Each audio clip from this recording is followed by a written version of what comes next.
Hey everybody, welcome back to React TCG. We got another 5 death battles coming at you. We're starting off today with Sora vs Pit, Kingdom Hearts versus Kid Icarus.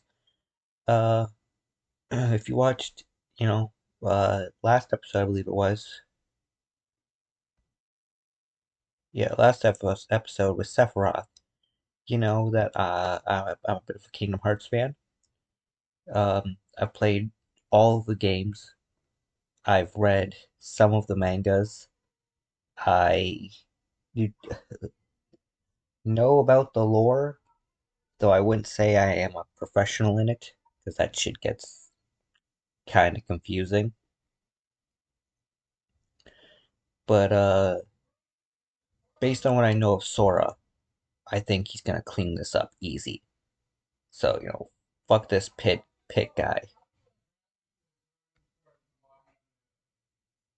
Alright, let's hop right into it. This episode of Death Battle is brought to you by War Robots, the tactical 6v6 multiplayer game for iOS, Android, and Fire OS. The game's like a wizard's love for science, and my love for weapons had a baby, wrapped in rich 3D graphics. My favorite bot is Griffin. Pick up the game and see if you can take us down.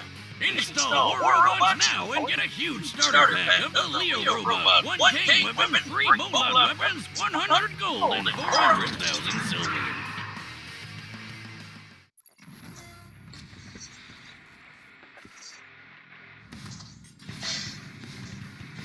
If the fate of the universe is at stake, the last person you should trust to save it is a naive teenager with magical weapons they don't understand. Yeah. But everybody does it anyway. Like Sora, the Keyblade-wielding savior of Kingdom Hearts. And Pit, the angel warrior from Kid Icarus. He's Wiz and I'm Boomstick. And it's our job to analyze their weapons, armor, and skills to find out who would win a death battle.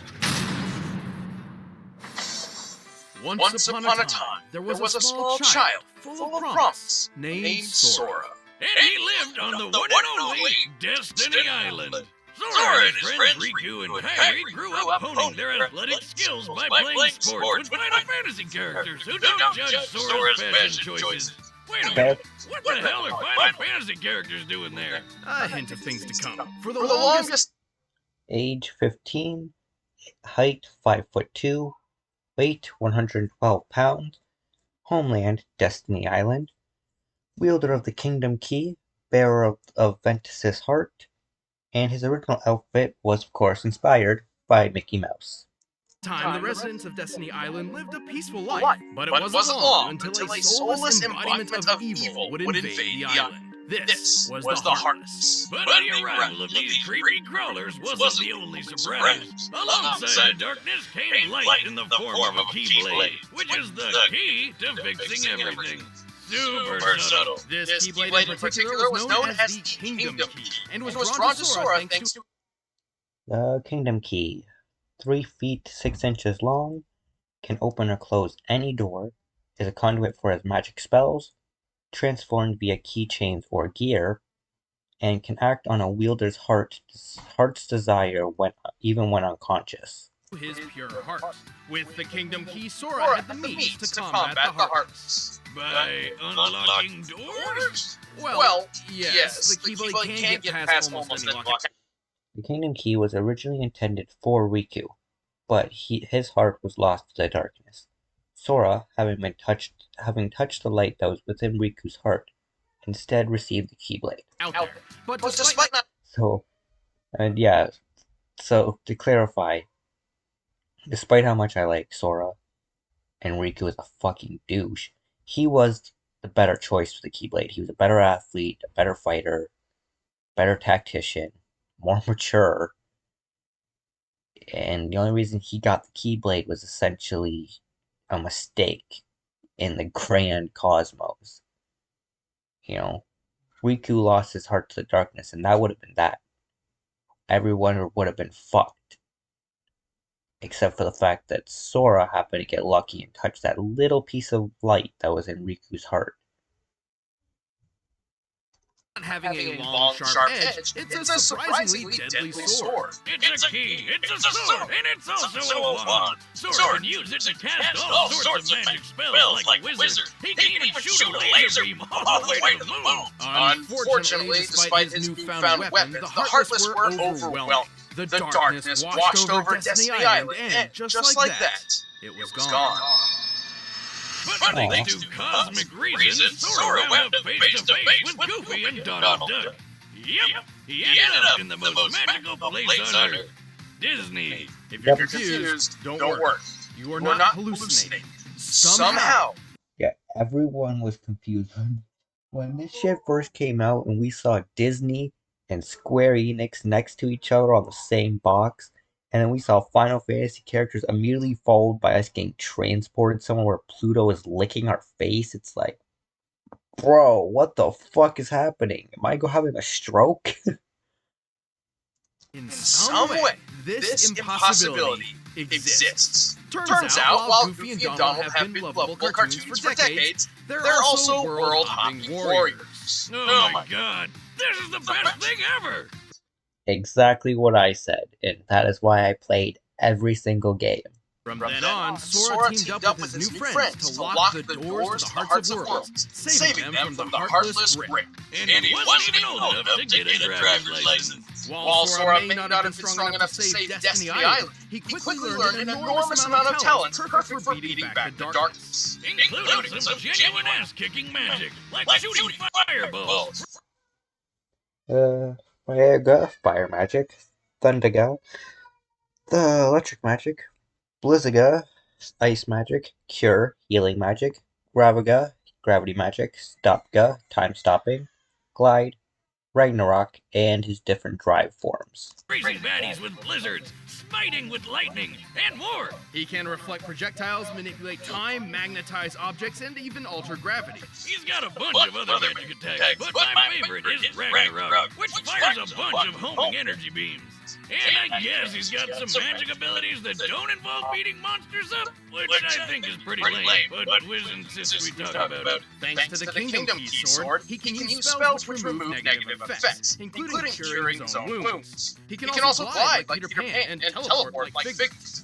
I still don't know if we should call it a sword, but Sora can make it even better with keychains. They can even transform the whole Keyblade into more powerful versions with way more badass names, like Keeper. With all these abilities, Sora battled the Heartless and took the fight to the man who discovered them, Xehanort. He even defeated Xehanort's Heartless and his Nobody. Oh, that's kind of hard, Wiz. Why are you calling him a nobody? He's definitely... No.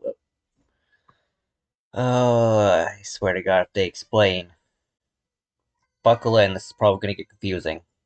Somebody. No, see, a nobody is a somebody without a heart, but a Heartless isn't a somebody or anybody, though they may have been a somebody filled with anger, like Scar from the Lion King. Well, I'm a somebody that's really, really confused. But this... Alright, let me try to explain. So, a Heartless sometimes is just a manifestation of darkness. Other times, it, like they said, could be someone consumed by anger, like Scar. They are then transformed into a powerful Heartless instead of the regular fodder that you normally fight. These are where you get your boss fights from. After the first game, we find out about nobodies. Nobodies are what's left over after a Heartless is created from someone with a strong heart.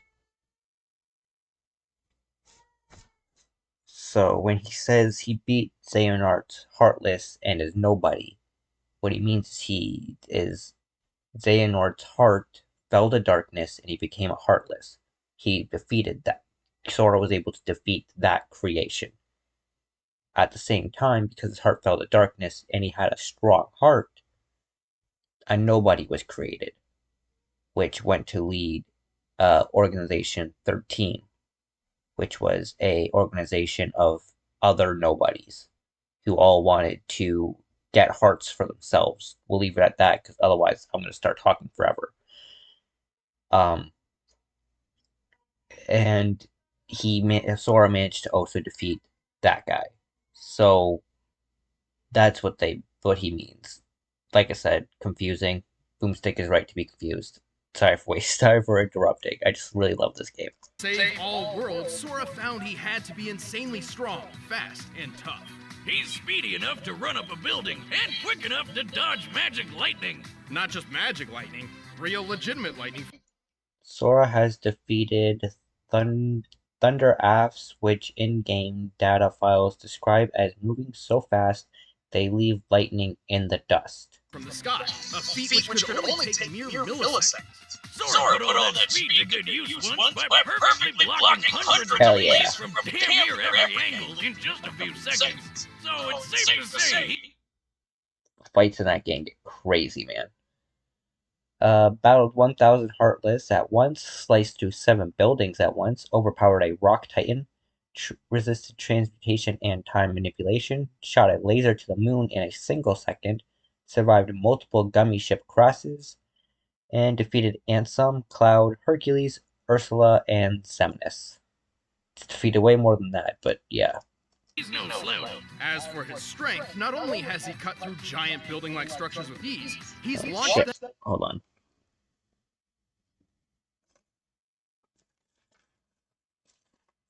I didn't realize my charger fell out. There we go. them as projectiles. Though gravity is in flux here, a building this size normally weighs around 100,000 pounds. He's held back two of Cerberus's heads and went toe-to-toe with Hercules. You know, the demigod who threw a giant rock monster into space. Although this Titan's shape is too inconsistent to scale, by treating him as a series of cones made of granite, we can estimate his weight as over 1,600 tons. That's like throwing 200 T-Rexes into the sky. So yeah, Herc is really strong, and Sora can take a hit from him, no problem. Honestly, Sora's ability to take a hit might be one of his strongest characteristics. He's survived the jaws of Cerberus, ancient Chinese dragons, being shot by a musket, and, hell, the fires of Hades. But he isn't without his downfalls. While he's strong in his own right, he relies a lot on his friends, like all the goddamn time. He can't even enter his fancy drive forms, which boost his power to give him an extra keyblade, without help from Goofy and Doc. So no drives forms for this fight then. Sora has access to limit drive form on his own, but this has only served as a method of relearning forgotten basic abilities. So in a broad scope, he's fairly limited on his own. No big deal though. Luckily for Sora, most locks only need one key. I'm not sure if that was profound or just stupid. You're stupid. The heart may be weak, and sometimes it may even give in. But I've learned that deep down there's a light that never goes out. You tell him, Sora.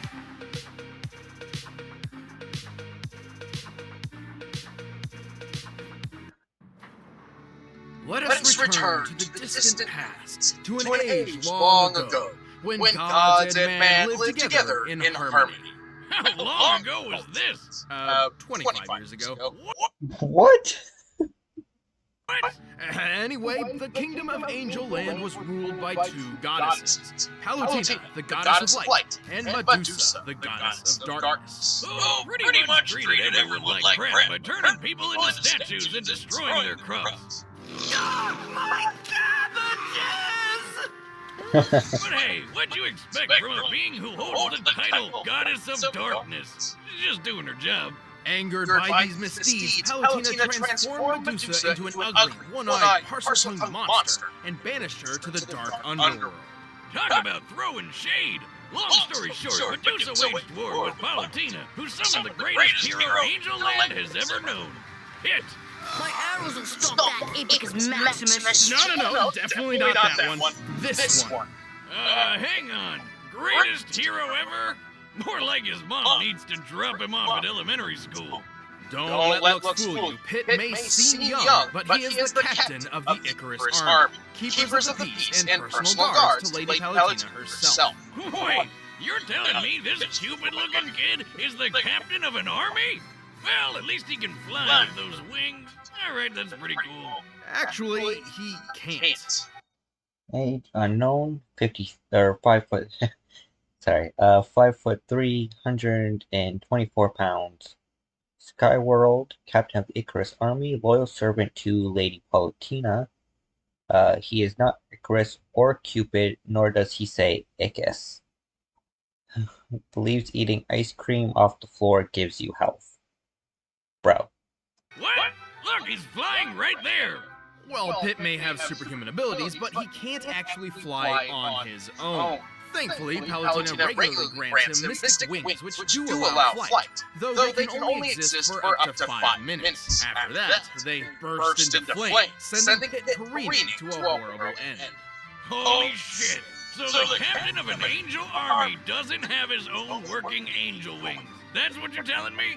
Yeah, it's a little strange, but Power of Flight only lasts for 5 minutes. Divine powers, health recovery, freeze attack, explosive flame, mega laser, Ares armor, reflect barrier, and invisible shots. don't try to bring it up. He's a bit touchy on the subject. Anyway, Pit managed to defeat Medusa, and everyone lived happily ever after. Just kidding, Medusa came back 25 years later, looking better than ever, by the way. And this time, Hades came along to mess things up, too. As captain of the Icarus army, Pit has some extensive training under his belt. How else would all these soldiers save Palutena from a sudden invasion of vegetables? Right.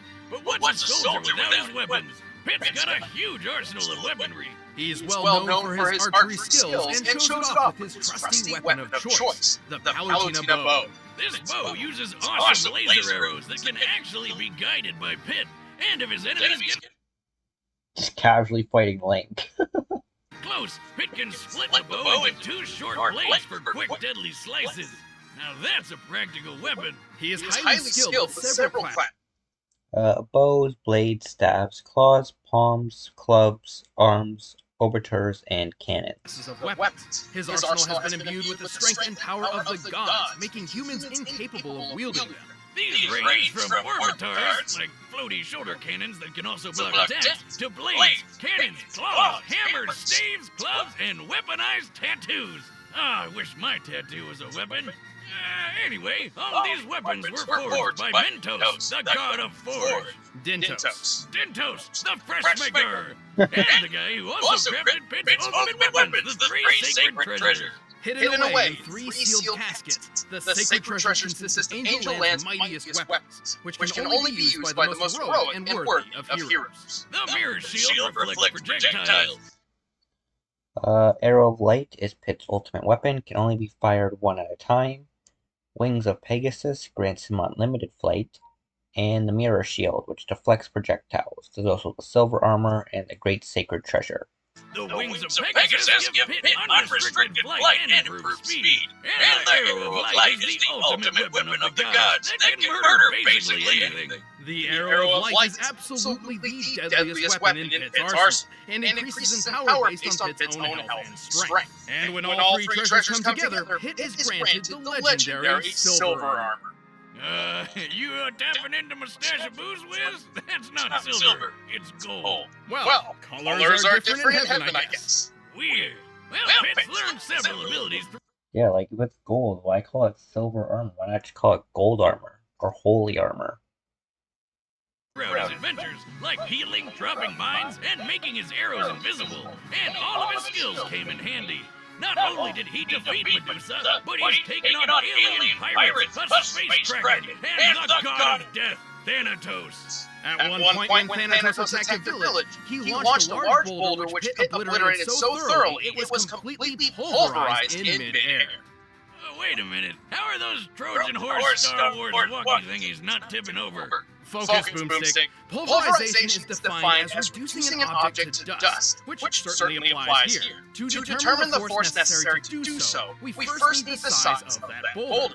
For that, we'll compare the boulder to those pillars.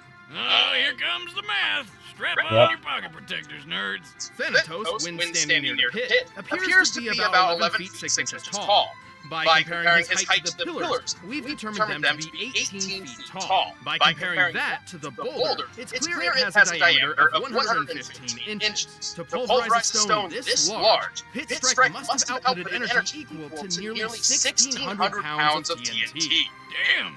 Little angel kid can dish it out. Pit's also incredibly quick. He was able to maneuver, react, and fly from the top of these clouds to the lunar sanctum in less than 40 seconds. Despite looking like one, that's no move. It's a space station, orbiting the Earth at a similar altitude to the International Space Station. The average distance from the ISS to the highest cloud layers is about 242 miles, meaning Pit must have flown around 21,600 miles per hour. That's Mach 28. Suck Not it, bad. man. Not only that, Pit dodged a laser which covered this distance in a fraction of a second, most likely moving a little over 90 million miles per hour. Oh my god, that not moon thing. Pulverized a boulder, survived a 2,000-foot fall, has battled the galactic being Kraken, flew to space in under 40 seconds, while transfigured into a ring, could still control his wearer, defeated Hades, Medusa, Thanatos, and Pandora, and survived being turned into an eggplant. Bro, this game is weird. It really is the Death Star. With Pit's superhuman durability, he's tanked hits from gods and taken falls that would turn any normal man into An angel? well, a dead man, yes. In his final duel with Hades, the god of the underworld, Pit took a devastating blow that sent him plummeting at least 2,000 feet. Given Pit's weight, the impact of that fall would be over 8 tons of force. And he was fine! This Hades guy can cut through giant diamond spires, so a hit from him could be as powerful as nearly 30 tons of TNT. Of course, while Pit may be formidable, It does have some fourth wall awareness, but has done nothing more than simply reference it. He cannot manipulate his own medium like Deadpool. he's not perfect. He has been tricked into losing fights multiple times, and often relies on assistance from his godly allies. But this kick-ass angel isn't afraid to charge headfirst into a fight, even with his wings on fire. In the name of the goddess Palutena, defender of all that is good, those who hide in the darkness will be made to face the light. Imagine being able to build anything just by thinking about it. Meet Base 44. Skip. All right, the combatants are set. Let's end this debate once and for all. But first, all this talk about Yeah, Blue Apron.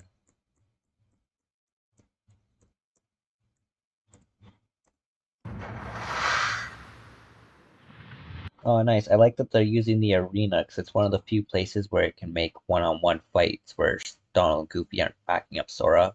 Plus, it connects to, like, other dimensions and stuff to give you people like Sephiroth to fight.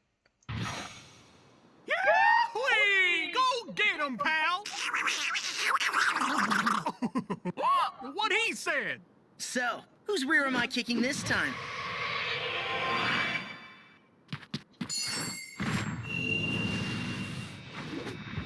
Sorry to keep you waiting.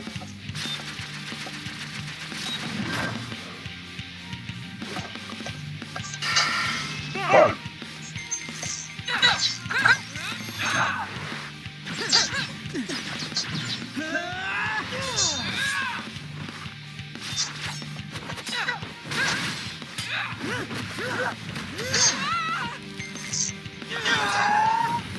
Take this!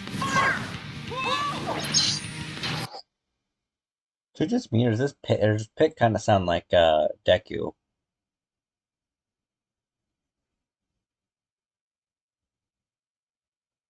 Maybe it's not Deku, but the voice is familiar. Ha! I've seen candles that are scarier than you. Why does that voice sound so familiar? Sorry, I should pause it.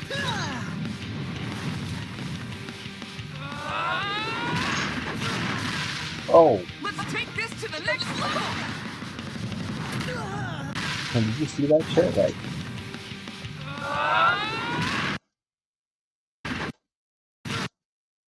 bro, look at his fucking face. Let's take this to the next level. Ooh, aerial fight.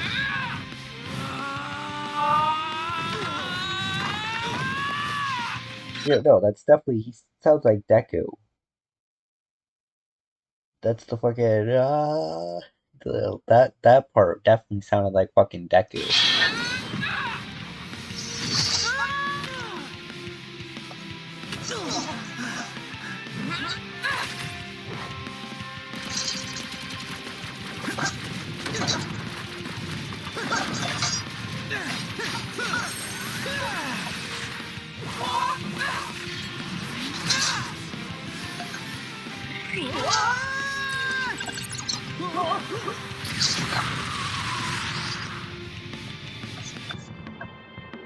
Whoa! You can teleport? Mind blown! Let's see what you think of this!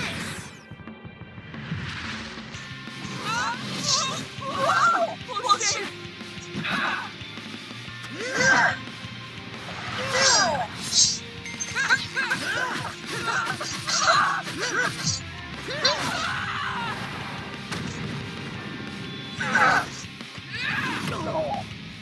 Did you stop that?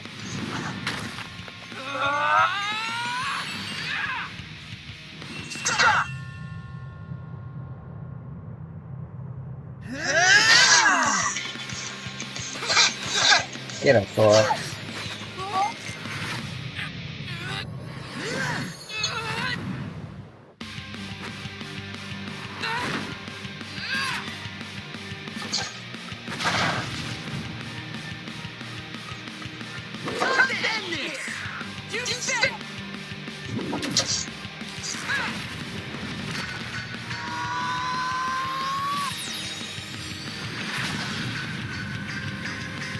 Time to face the light.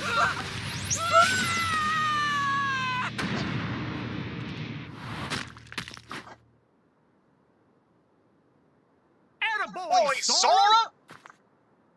Thanks, Goofy. KO! Ouch! That's one way to fly too close to the Sora sun. Pit may have had the advantage in flight and experience, but he couldn't beat Sora's strength, toughness, and speed. Pit may have dodged a laser moving 90 million miles per hour, but Sora's reaction speed was quick enough to dodge natural light. A lightning bolt's return stroke, which constitutes the bright flash, moves at around 220 million miles per hour, over twice as fast as Pit's. That combined with his teleporting and time manipulation powers meant Sora was just too quick for Pit to land very many big hits. Plus, when Sora shot that Keyblade beam to the moon, it took 1 second flat. That's 1.28 times the speed of light, much faster than anything Pit's reacted to before. Of course, Pit did have enough weapons to keep Sora busy, but Sora's impressive and wide-ranging magical arsenal provided multiple...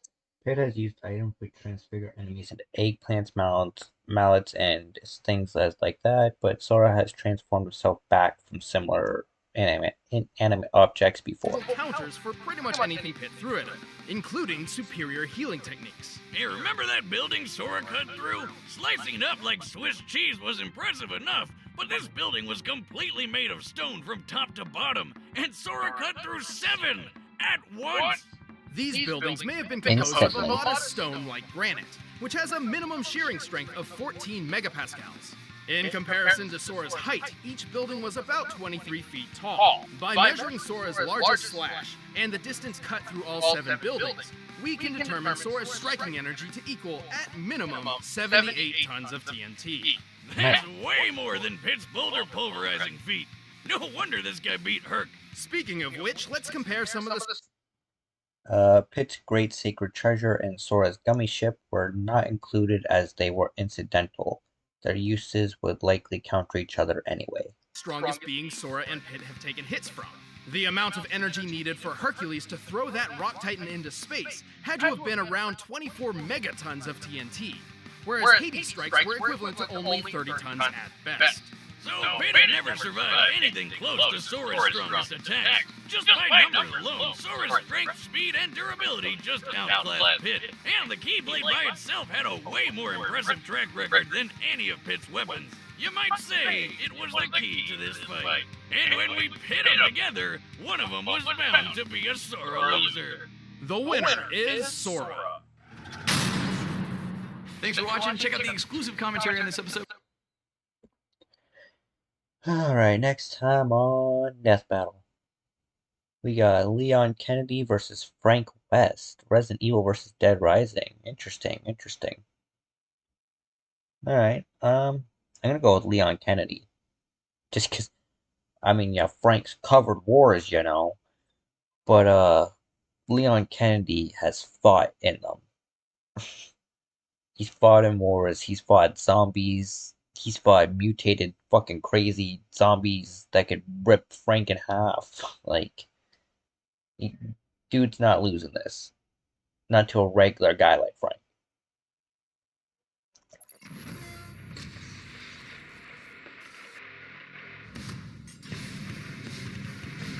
Surviving the undead apocalypse takes grit, perseverance, and an army's worth of firepower. With all that and some luck, these two became experts in zombie fighting. Leon Kennedy, the top cop and government agent in Resident Evil. And Frank West, the backyard wrestling MacGyver of Dead Rising.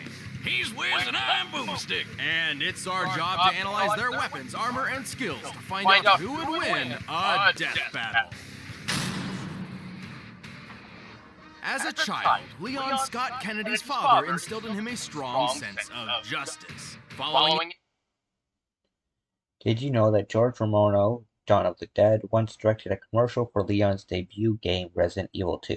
Oh, neat. Is that what it's showing right now? in his footsteps, Leon joined the police force, determined to uncover the darkest riddles and uphold the law. So, for his first ever assignment, he took the... You know what? Fuck it. Hold on.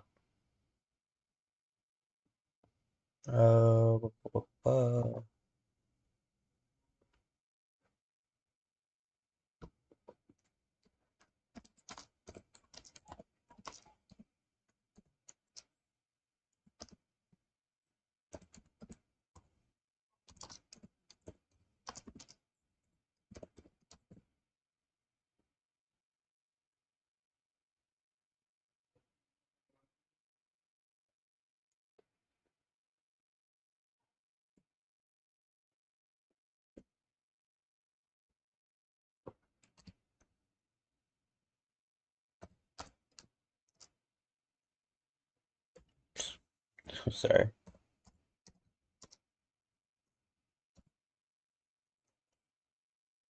There we go.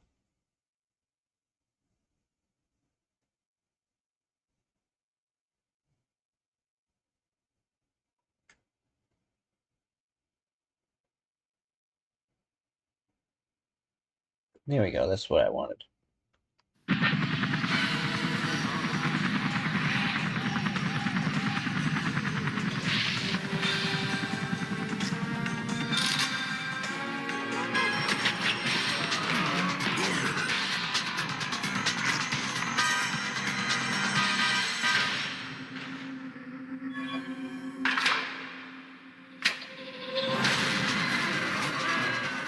Biohazard 2.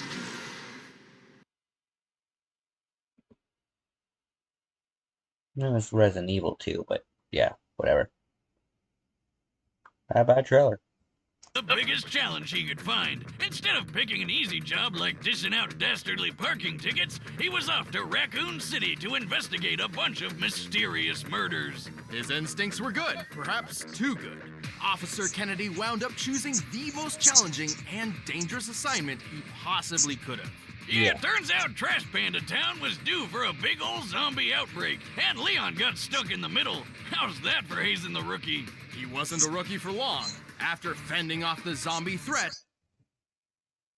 Age 37, 5'11", 154 pounds.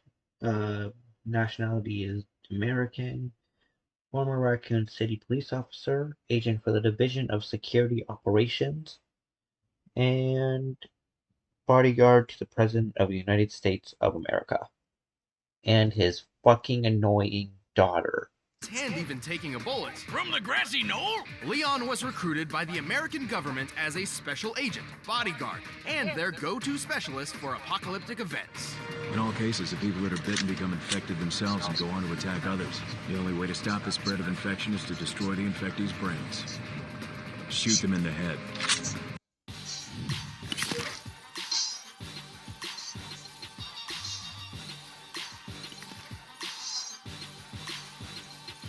Don't bet, guys. Seriously, just gonna waste your money. The Tilsonburg Multi-Service Center. His training at the police academy turned him into a pretty tough guy, but But as a special agent, he became unstoppable. All thanks to his extensive firearms training, extreme driving tests, and the study of tactical response scenarios. Guess what martial art they teach American Secret Service members? A traitorous Russian one called Sistema, and Leon is an expert at it. Sistema is a free-form martial art focusing on disabling targets via pressure points and joints. While not specifically lethal on its own, Sistema also involves quite a lot of training with knives and firearms. That's good, because I don't think fists would be enough to take on monsters like the Tyrants, Skinless Dogs, and...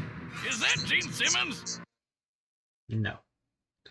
Tyrants are unique mutants that are tough enough to survive molten steel and strong enough to stop a moving tank. Right, these bioorganic weapons, or BOWs, were far tougher than your ordinary run-of-the-mill zombie. Thankfully, Leon has the weaponry to take them on. He's efficient with just about any kind of Knife, handguns, Silver Ghost and Desert Eagle, shotguns, Remington M1100, riot gun, Mac 11 submachine gun, assault rifles, bolt action M1 and assault rifle RN, flamethrower, and the rocket launcher special. gun. But like me, he loves carrying around his favorites, including the silver kind of gun. But like me, he loves carrying around his favorites, What the fuck was...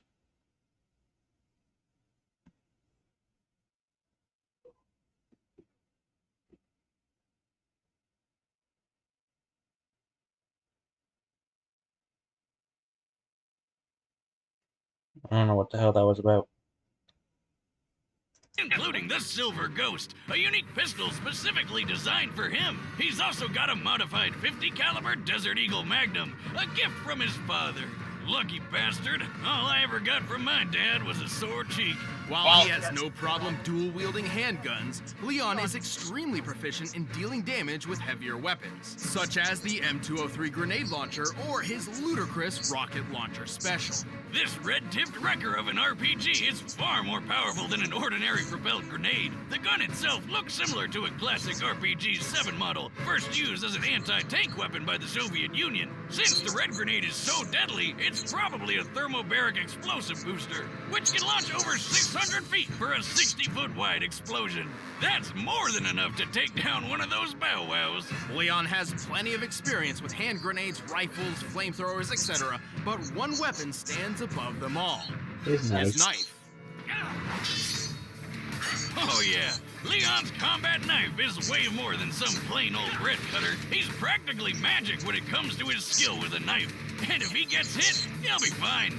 Probably. I mean, he's wearing lightweight level 3 tactical body armor, which can stop bullets from a magnum and even some rifles. If he does take a hit, he's carrying some healing herbs, which he can also take a hit from, if you know what I'm saying. He's not snorting. No, you're right. He's not snorting them. He's smoking them. Because they're fucking THC goddamn drugs. You will not change my mind on this. He's smoking weed. Drugs, Boomstick. Healing herbs have a history of being applied as an aerosol spray or ground up within paper. Well, once Leon became the government's numero uno answer to all their zombie problems, he was stopping outbreaks all over the world. He had to pull off some awesome feats to do it. He even had to make some horrible sacrifices along the way. Like that poor Ducati. Leon is strong enough to crush a skull or even force open the jaws of a giant infected shark. The shark appears to be similar in size to a great white, which has a... Damn, just look how cool this thing looks, though. God damn. Resident Evil has some sick-ass designs, guys. bite strength of nearly 2 tons of force. That shit's crazy! Surprisingly, sharks generally have a weak jaw when compared to other animal species. They rely more on their teeth than bite force. And speaking of which, let's talk a little bit about Leon's relationship with boulders. Relationship with what? Boulders! You know, they're like really big rocks. Think you would know that. Well, he fought Chris Redfield to a standstill, the famous boulder puncher himself. And while Leon doesn't seem to have Chris's brute strength, he did push over this giant rock with a little help. Leon is pretty quick too. He's pushed a 6.5-ton boulder, fought off an outbreak with an untreated gunshot wound. Goddamn. Survived a massive car crash, killed 5 zombies in 2 seconds, threw a knife faster than the eye could see from like pretty close range. Withstood corrosive acid spit, and has defeated Krauser, Trenchy, Sadler, and Arias. Dodged bullets, a moving laser grid, and even outraced this tyrant, which, according to the Inside of Biohazard guide, could run up to 43 miles per hour. He's even thrown his trusty knife fast enough that this creepy guy didn't even react until, oh. The average time for a person to perceive and react to movement is a quarter of a second. Leon appears to be about 30 feet away from his target Salazar here, meaning he threw his knife around 80 miles per hour. The average speed for most world-class knife throwers is only 35 miles per hour, so he's more than double that. Leon is tough, having survived blows from various large and burly BOWs. He even matched the strength of Umbrella Agent Jack Krauser. Krauser was strong enough to perform a 30-foot vertical jump. Generally, men can pull off a 2-foot vertical jump at most, making Krauser potentially 15 times stronger than the average man. At this point, let's just say that Leon is basically superhuman. It's like he has 0 weaknesses. Au contraire, Boomstick, Leon has his fair share of baggage. He's pretty gullible, oftentimes tricked by those wilier than himself. Go. Save yourself. Is it just me, or does everybody always ignore what I say? Like her? You think he just might be trying to get laid? Lord knows I've done a few dumb things on that quest. I don't know about his chances, though, rocking that hairdo. But after more than 15 years of nightmarish catastrophes, Leon's mental state has become more fragile and more reliant on alcohol. Ah, you and me both, pal. He always needs a little chaos in his life, and when it comes down to it, that's what makes him such a friggin' badass. Better try a new trick, because that one's getting old. One thing I've also noticed about this game is, I mean, we can look at a bunch of these other heroes, but for a lot of them, when you actually... Skip. Upon first impression, Frank West seems to just be your average journalist, but he's far more than that. I'll say, he's covered wars, you know. As a photojournalist, Frank will regularly... Age 52 years old, 6'2", 193 pounds, also an American citizen, freelance photojournalist, loves mini golf, once sucker punched the president, goddamn, and he's covered wars, you know. Go far beyond the Call of Duty to uncover his next big scoop. It was this ironclad determination which led him to a mall in the town of Willamette, Colorado, where he found the zombie apocalypse. What? Did you just say zombies? But Yes, they did. breaks down to rough up dozens of zombies every now and then. And with his wrestling history and battlefield experience, he's got the skills to do it. Despite never having fired a gun at another person before Willamette, Frank discovered he's a natural when it comes to firearms. He's handy with all sorts of guns, like pistols, shotguns, machine guns. Baseball bat, handguns, shotguns, toilet plunger, chainsaw, boomerang, water gun, Nikon D100 camera. And a beautiful minigun. Oh, I love it. He's even got a silver ghost, a unique pistol specifically designed for government agent Leon. Hey, Wait a second, how'd he get that? a minute. But bullets can only last so long against a never-ending zombie horde, so Frank was forced to improvise. And thanks to being in a shopping mall, he had plenty of options. From obvious choices like sledgehammers, baseball bats, and chainsaws to out-of-the-box picks like shampoo, lipstick, lawnmowers, and a shopping cart, Frank has an uncanny ability to effectively weaponize pretty much anything he gets his hands on. Garbage, toys, food, you name it. This guy does not overlook anything's death-dealing potential. He even uses his camera flash as a weapon. His primary camera appears to be a Nikon D100, which has a flash color temperature of 6000K, or crystal white. When used up close, it's nearly as effective on the eyes as a flashbang grenade. Anyway, Frank survived the zombie horde with flying colors. His next step was obvious.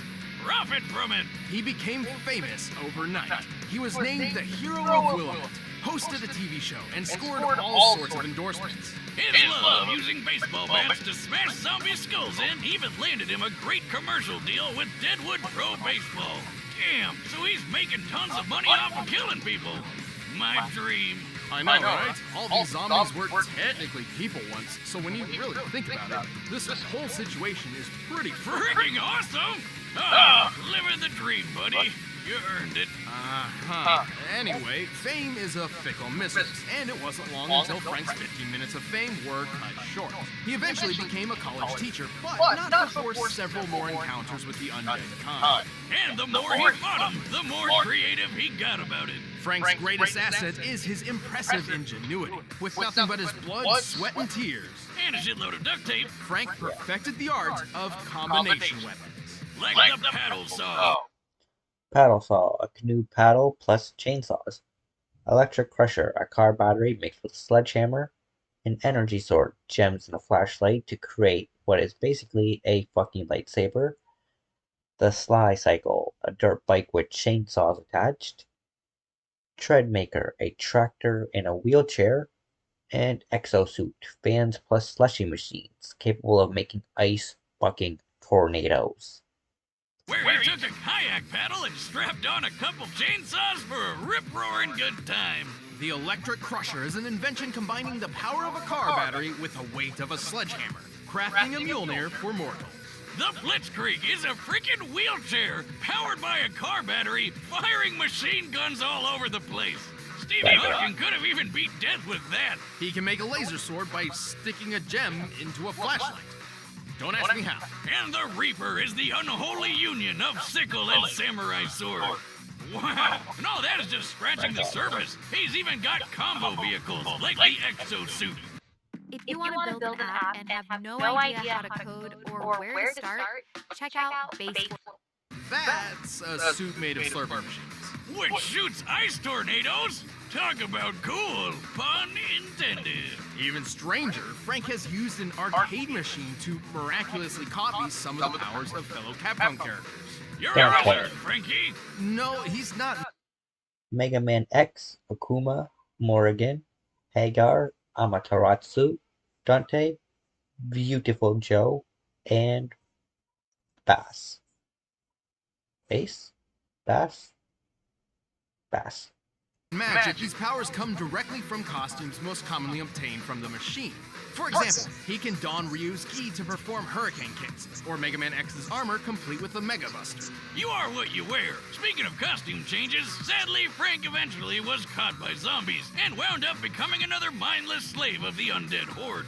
But it's okay, he got better. Frank has pulled off a...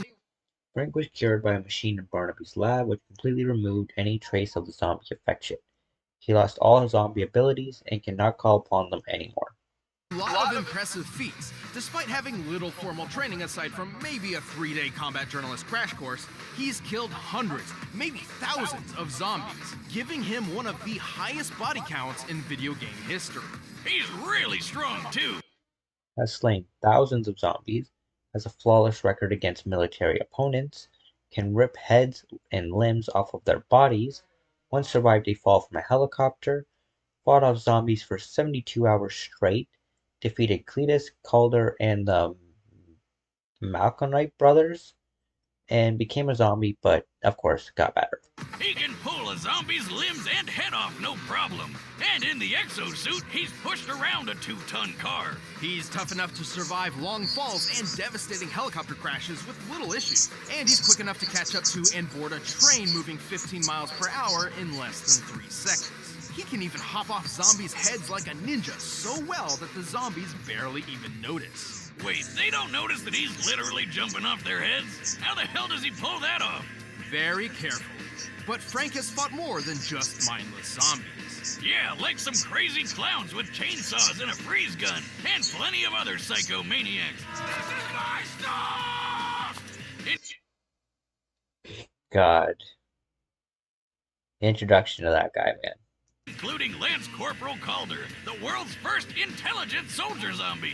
Also, I think it's important to note many of these feats were performed in a span of 72 hours with no sleep or rest. According to a study on sleep deprivation in 2010, an average human's physical and mental health begins to severely deteriorate after 36 hours of no sleep, resulting in disorientation and even hallucinations. Here I thought heavy drinking was the only way to legally hallucinate. Well, time to binge Netflix until I trip balls. Whether by inhuman stamina or just a shit ton of adrenaline, Frank was in peak condition for twice as long as he should have been. There's that journalist determination again. Sure, he may be a bit of a self-serving asshole, but he's pulled off the impossible more than once, even when he got into his 50s. Once a survivor, always a survivor. Snag your very own disposable Digi-Jeep disposable camera. It's fantastic. I mean it. Seriously. I need a raise. All right, the combatants are set. Let's end this debate once and for all. But first, another Blue Apron ad. Alright, here we go. With the evacuation complete, state officials are prioritizing outbreak containment. Yet there are still reports of looters within the city. Who knows what these people think is worth braving certain doom to get? Sweet! Just what I was looking for. What are you doing? No one's supposed to be here. Never stopped me before, pal.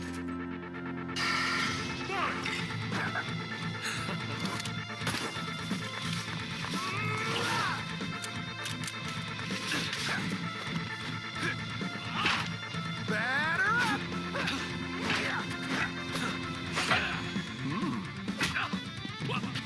See you in a flash, buddy.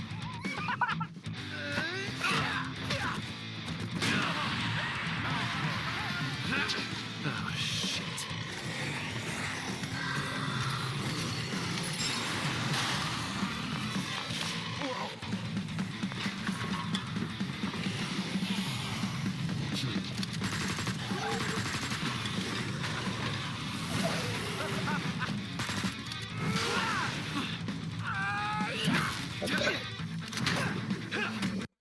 Put yourself in Leon's shoes right now. Like, dude has gotta be wondering what the fuck is going on with this guy. This guy is crazy. Let's have one here. That could end up being the thumbnail. We'll see.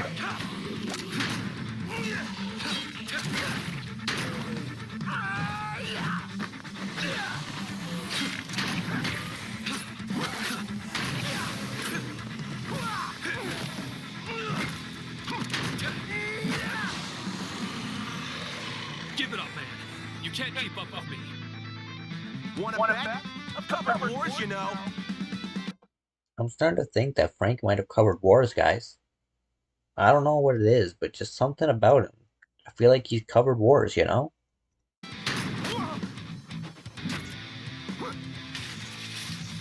That's nice. I fought them. That's nice, bud. I fought them. Yo, that's what I said. That's what I said at the beginning of this, that Frank has covered wars, but Leon's fought in them. That's hilarious.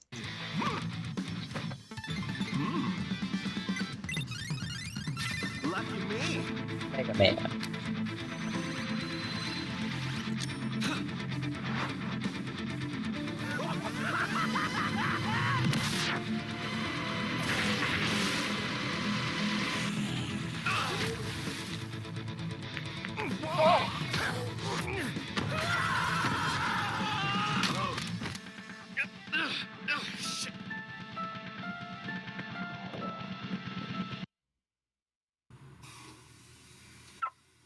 Sounds like Ojo. What's that? Nice to meet you. Why don't you chill out? God damn it, who do you think you are, Arnold Schwarzenegger?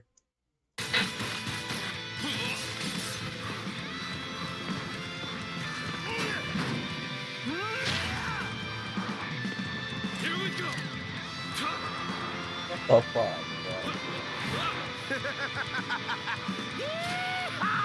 It was ice fighting with you, buddy.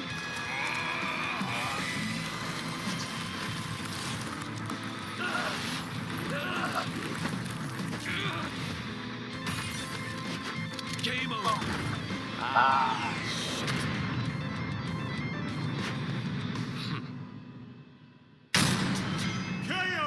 Something tells me Frank won't be coming back from the dead this time. Frank's cheeky strategies and endlessly creative arsenal certainly put up a good fight, but in the end, Leon just had him beat in nearly every other category.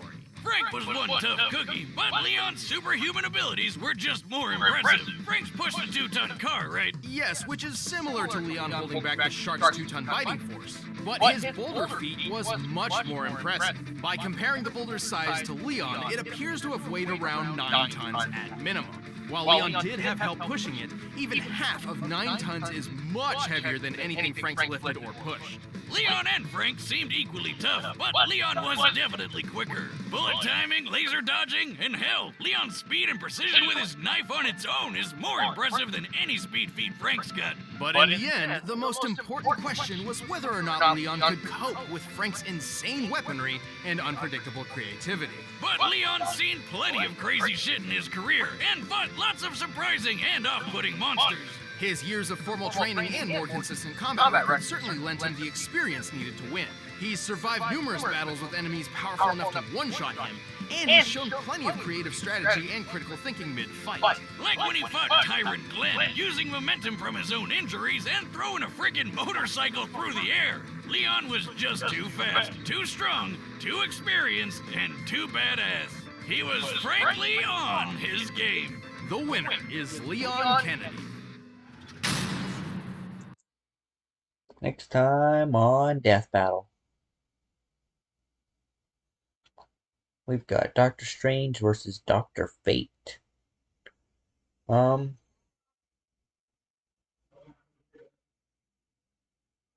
really know much about them. I know a bit more about Doctor Strange than Dr. Fate. And that being said, I think Dr. Fate is gonna win this. Dude is pretty much a god, if I remember right.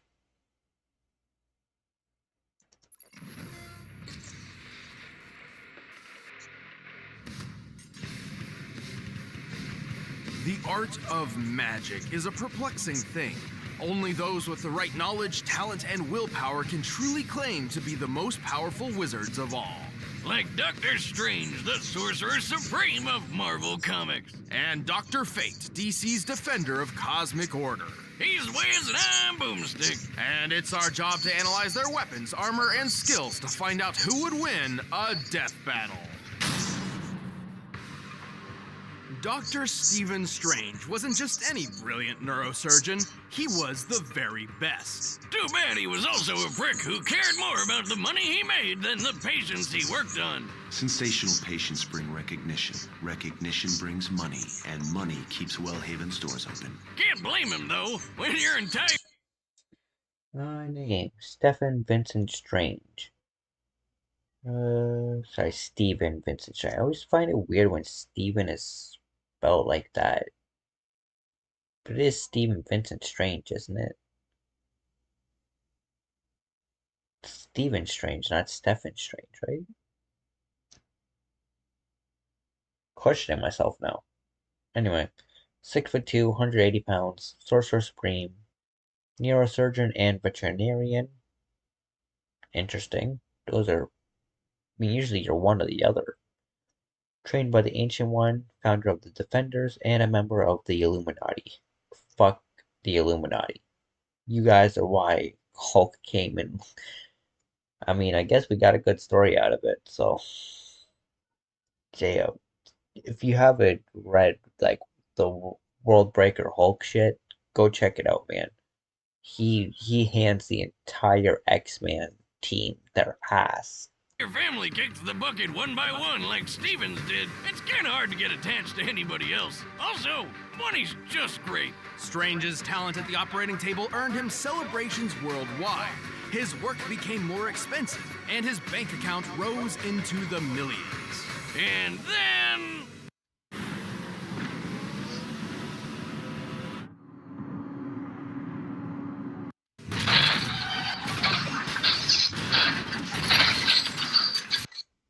Don't text and drive, people. That's what happens. Don't text and drive, kids. Strange survived, but his hands got terrible nerve damage, making them useless for complex tasks like, I don't know, surgery. Pretty inconvenient. Or, neurosurgery. To find a cure, Strange spent his entire fortune and traveled the globe until he found the Ancient One. He had heard of this man's befuddling mystic healing powers, and at this point, he was up for trying anything. But the old dude refused to cure him. Instead, he offered to teach Strange how to use magic himself and become a superhero. Who needs hands when you have magic? Through his training, Strange discovered many secrets of the universe, along with plenty of handy spells. He has learned so many charms. Divine Invocation, Bolts of Balthak, Crimson Bands of Cytorak, Darkness of the Divine Conduit, Flames of the Faltine, Rain of Ragador, Shades of the Seraphim, Seven Rings of Ragador, Vapes of Valtor, Winds of Watum, an Invisible Shield of Everlasting Enchantment. Jinxes, enchantments, conjurations, hexes, and incantations that it would be impossible to list them all now, but he certainly has his favorites. Like the nearly unbreakable bands of Cytorak. Unless you're super strong like the Hulk or Thanos, no way you're snapping these chains. He can surround foes in everlasting fire with the Flames of Faltine. Launch energy shots called the Bolts of Balthak. You hear say Balthak? Knock out foes with the Mists of Morpheus. And shield himself using the Seven Rings of Ragador. Foes with the launch energy shots. Unless you're super strong like the Hulk or Thanos, no. I realized it was listing more shit because I was watching the fucking shit in the corner. Ankh of Life, Telepathy, Astral Projection, Telekinesis, Flight, Immortality, Dimensional Teleportation, Time Manipulation, Conjuration, Molecular Manipulation. No way you're snapping these chains. He can surround foes in everlasting fire with the Flames of Faltine. Launch energy shots called the Bolts of Balthak. Weather Manipulation, Power Stealing, Hypnotism, Illusions, Exorcism, Universal Awareness, Banishment, Transmutation, Teleportation, and fucking more. God damn, dude. No wonder he's the Sorcerer Supreme. You hear say Balthak? Knock out foes with the Mists of Morpheus. And shield himself using the Seven Rings of Ragador. Who the hell came up with these spell names? Whatever happened to plain old abracadabra? Everybody loves that one. Other techniques of his include illusions, hypnotism, protective force fields, telekinesis, immortality, time manipulation, power stealing, teleportation, dimensional travel, transmutation, spell nullification. And he can turn himself into a ghost! Ooh. That's his astral form, a projection of Strange's soul separate from his body, which defies the laws of physics. Look, Wiz, he can go through walls and fly around.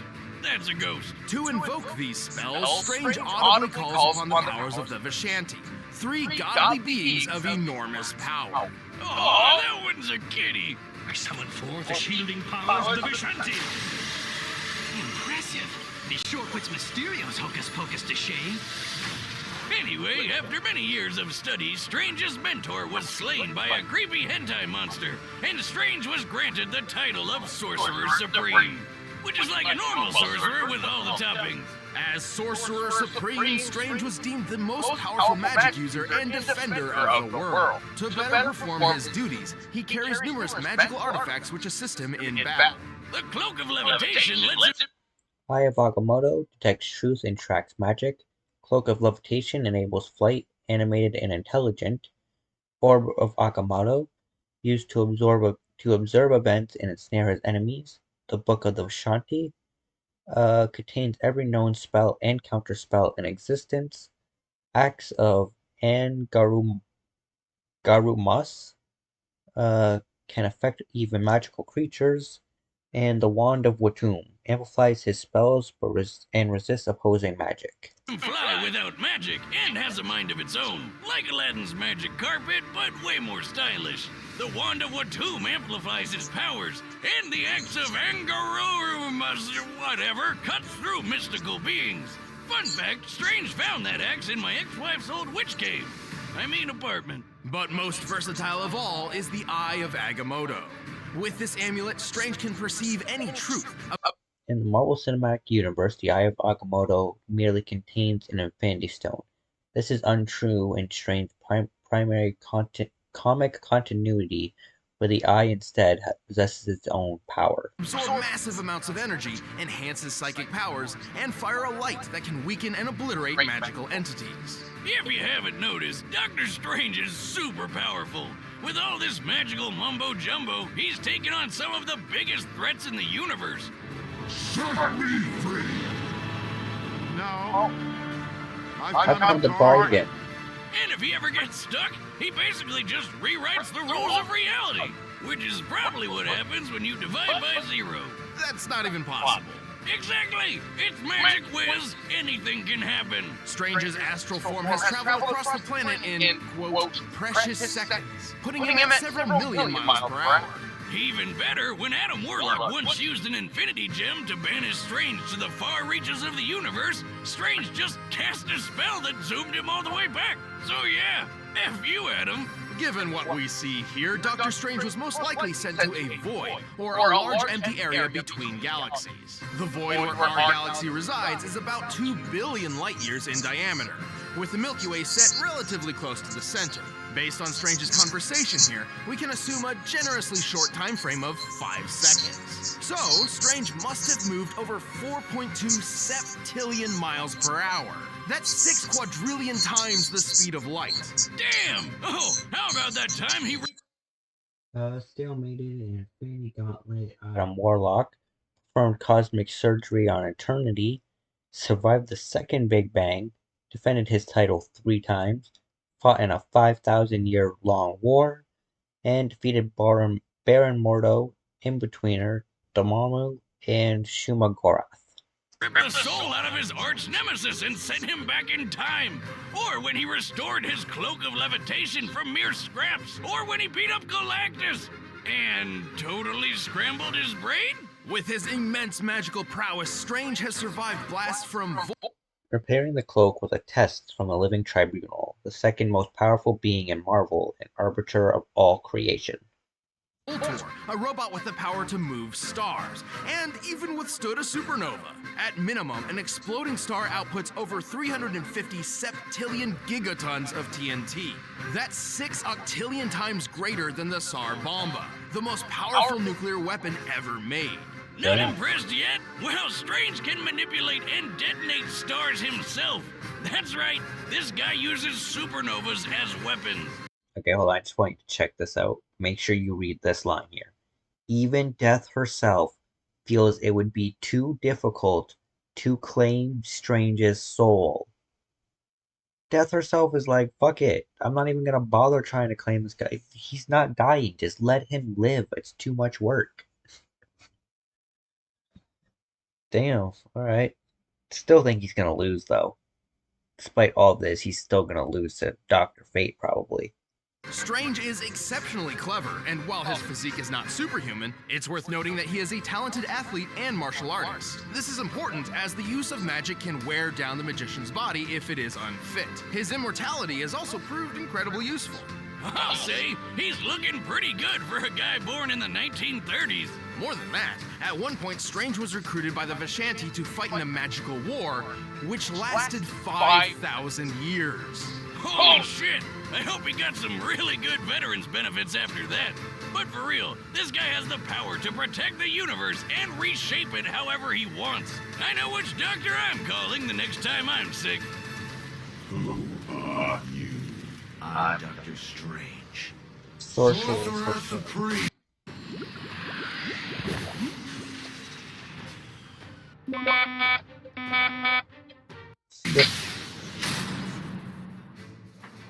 Tell me, Boomstick, do you believe in fate? I only believe in one thing, Wiz. 18-year, 100-proof whiskey.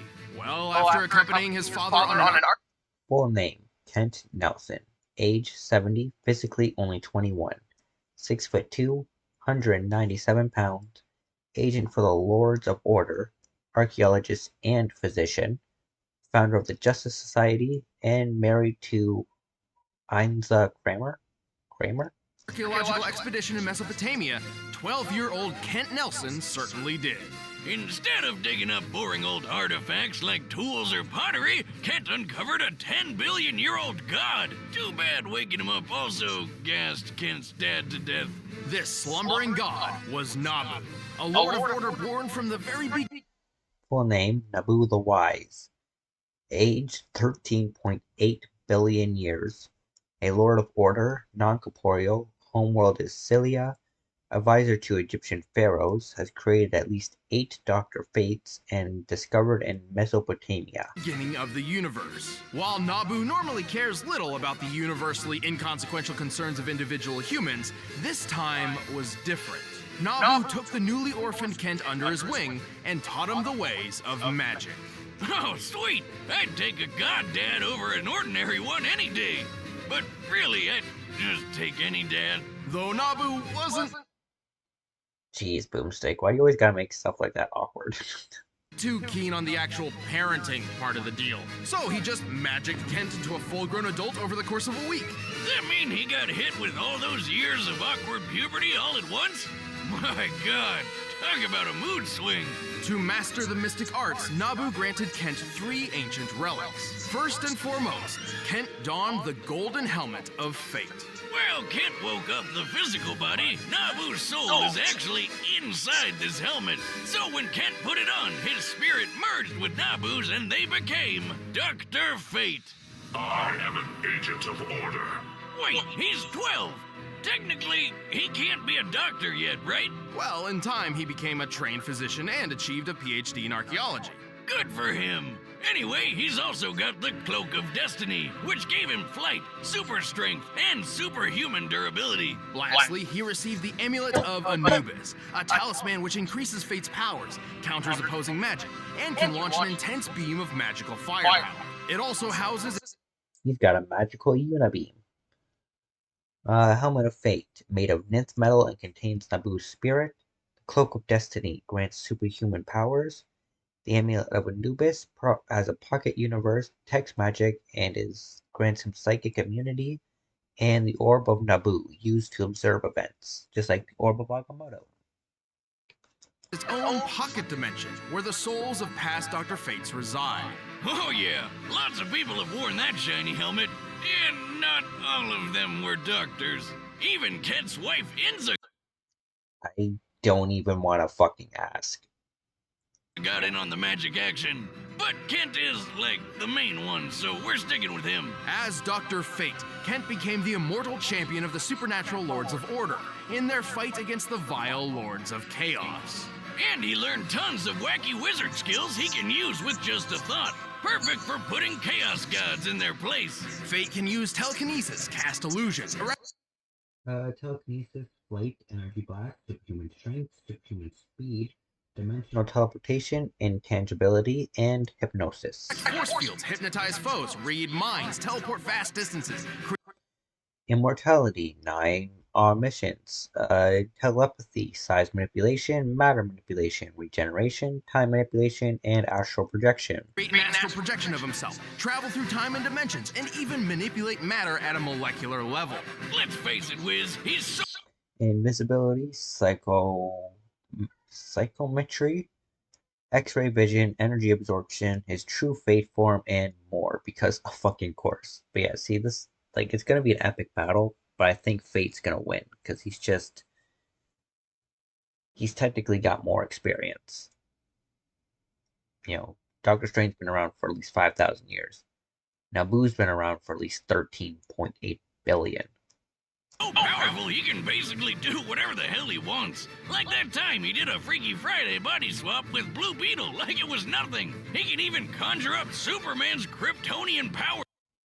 As Fate, Kent has stated, all I do is visualize what I want to happen, and it happens.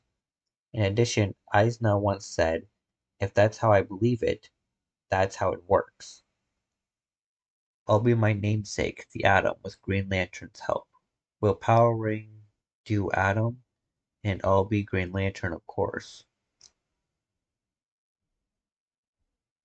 Yeah, I'll be my namesake, the Green Atom, with Green Lantern's help. Will Power Ring do Adam? Okay.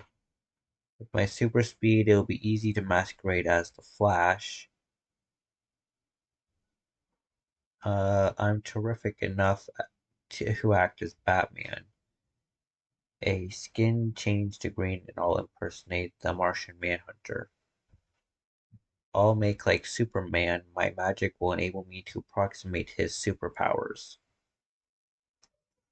For himself. That's right. This guy can just decide to be Superman for. Let's get going. Where do we find Johnny Thunder and his Thunderbolt? I'll find them with my magical telescopic vision. With his mighty magic, Fate has turned buildings into dust, thrown a planet into a sun, and physically held back the destruction of the universe. The helmet, just the helmet, once flew through space so fast it reached the velocity of God, and then bounced off the edge of the universe. What the hell does that even mean? I mean, yeah, what the fuck?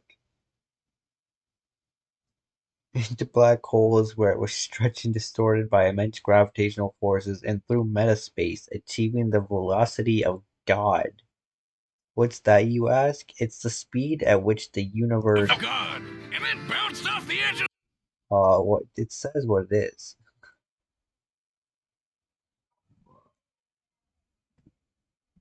Hold on.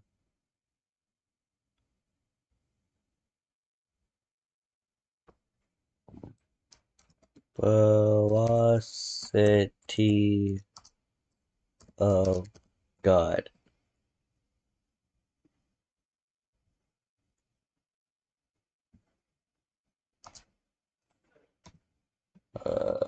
DC Comics.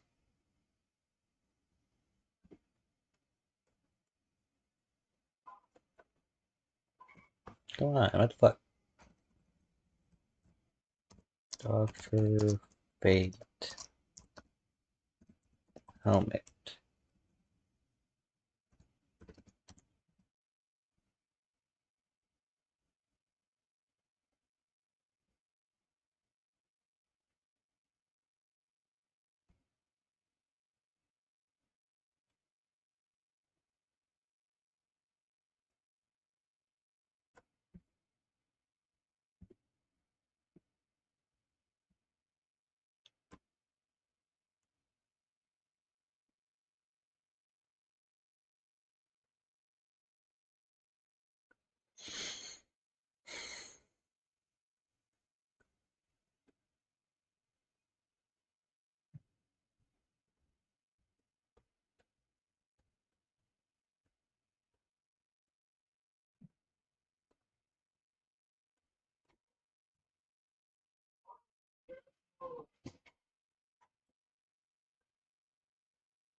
Why does none of this fucking... Where's that fucking page it showed, man?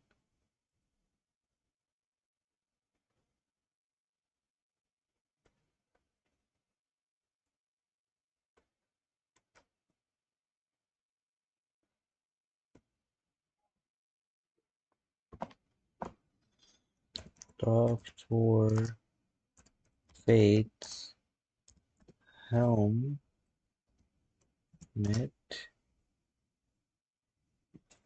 travels the universe. Comic panel.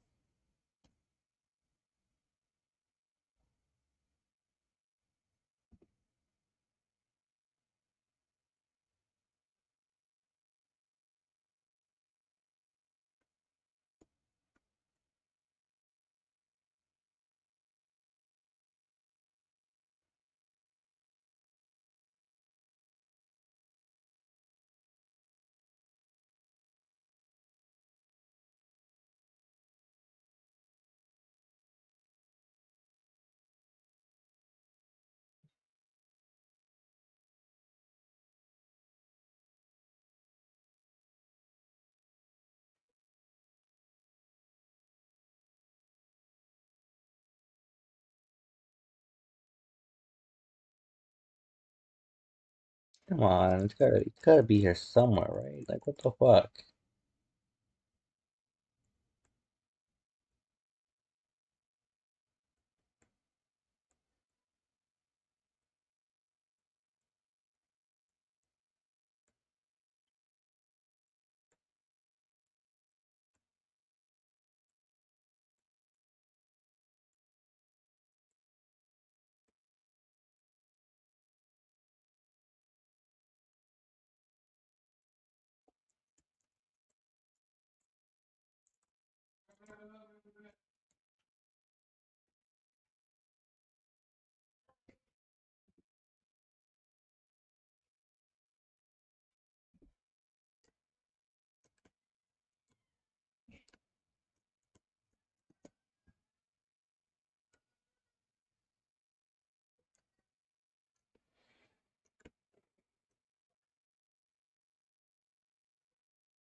Yeah, I don't know. I can't find the fucking thing. That's ridiculous. Whatever. Um, gains as much as it loses, greedily absorbing new data along the way. Finally, it reaches the edge of the universe and bounces off, question mark. No, I don't understand it either, but it rebounds off of the inner wall of space-time on a boomerang vector back towards Earth. What the shit? To the universe! What the hell does that even mean? Fate has regenerated. Still made it multiversally amped Spectre. Kent can lift cars without the helmet of fate, transport people 400 years back in time, flew 28 decillion times the speed of light, stopped a Lord of Order and a Lord of Chaos simultaneously. No, I am your master, Kent Nelson, your control. I am omniscient, all-powerful I. Then you'd better cleanse yourself of your omniscience, of your smugness, and your superiority, because it's too late for all of us. His body from a single. Look, Naboo, Fate's reduced Eric to a thought. In seconds he'll be gone. Chaos will have won. Is that what you wish? Do you crave control that much? Thought withstood hits from the likes of Superman and Ultraman, and his It's off the edge of the universe! What the hell does that even mean? Fate has regenerated his body from a single thought, withstood hits from the likes of Superman and Ultraman, and somehow survived in a dimension of reality where literally nothing exists. Who the hell is writing this crap? Also, when DC Comic books are weird, man. What the shit? decided to reboot their entire comic line, Fate was one of the only characters.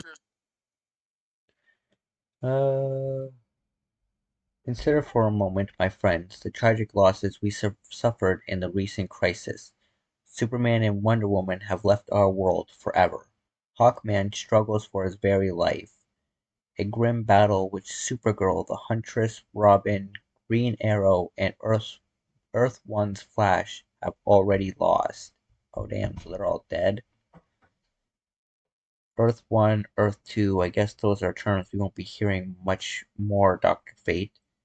What was done had to be done, Jade. Better one living Earth than endless progression of dead ones.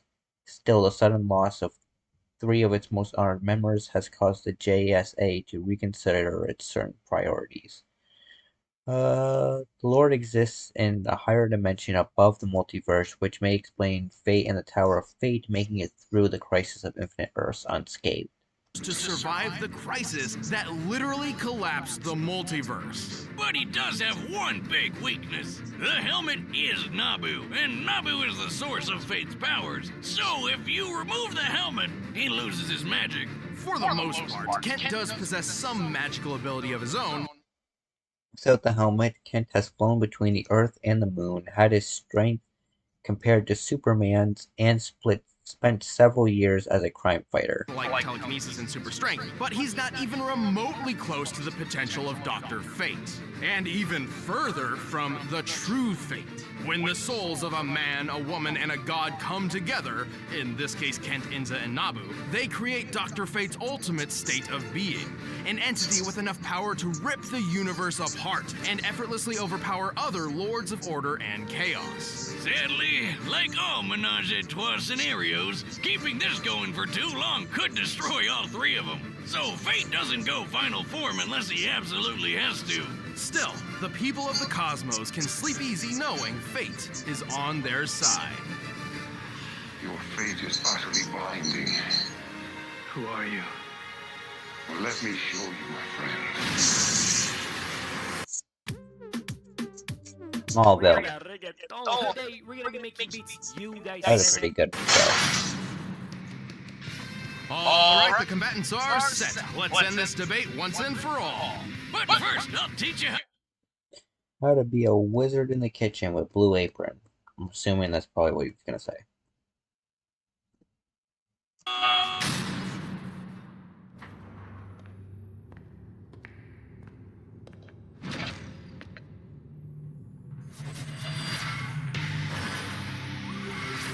Stephen Strange. It has come to my attention that there are two sorcerer supremes in this existence. That must be corrected. I am here to resolve this embarrassment. I see somebody needs a lesson in manners. Right.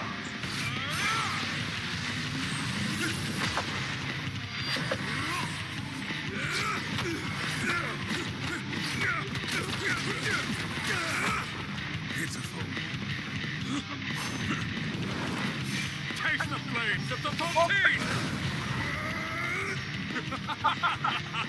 How's that for embarrassment? Fool, you are merely a doctor. I am a god.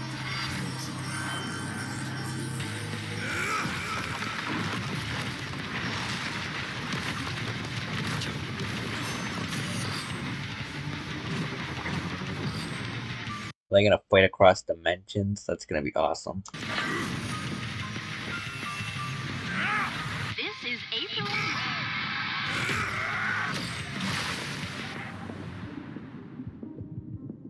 What dimension are they in now?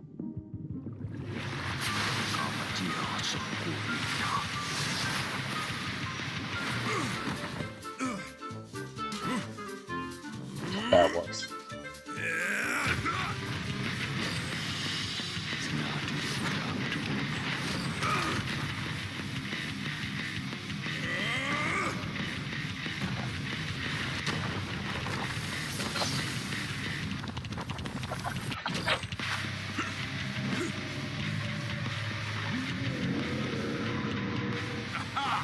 I understand your power now.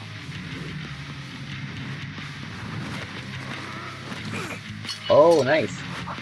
I finished him quick. So the god is just a man in disguise. Let's see how you fare with him. Stop shit talking and finish it. Shut up! Oscar, get me the Crimson Bag, let's sit around!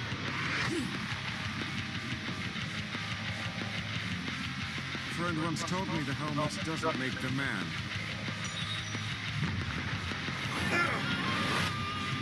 But I will use it! So we finish him quick. True fate!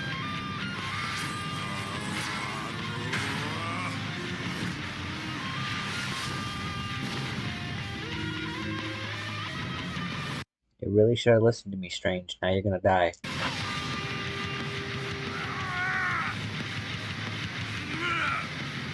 I can't stop you here. Maybe in there. No, that's an even worse idea. What are you doing? No, bro. Oh, you just massively fucked up. You're dead now, for sure. By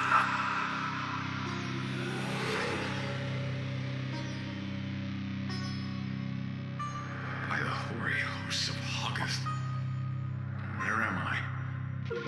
Doctor Strange. Welcome to hell. Dude, you're about to get fucking Injustice 2 ultimated.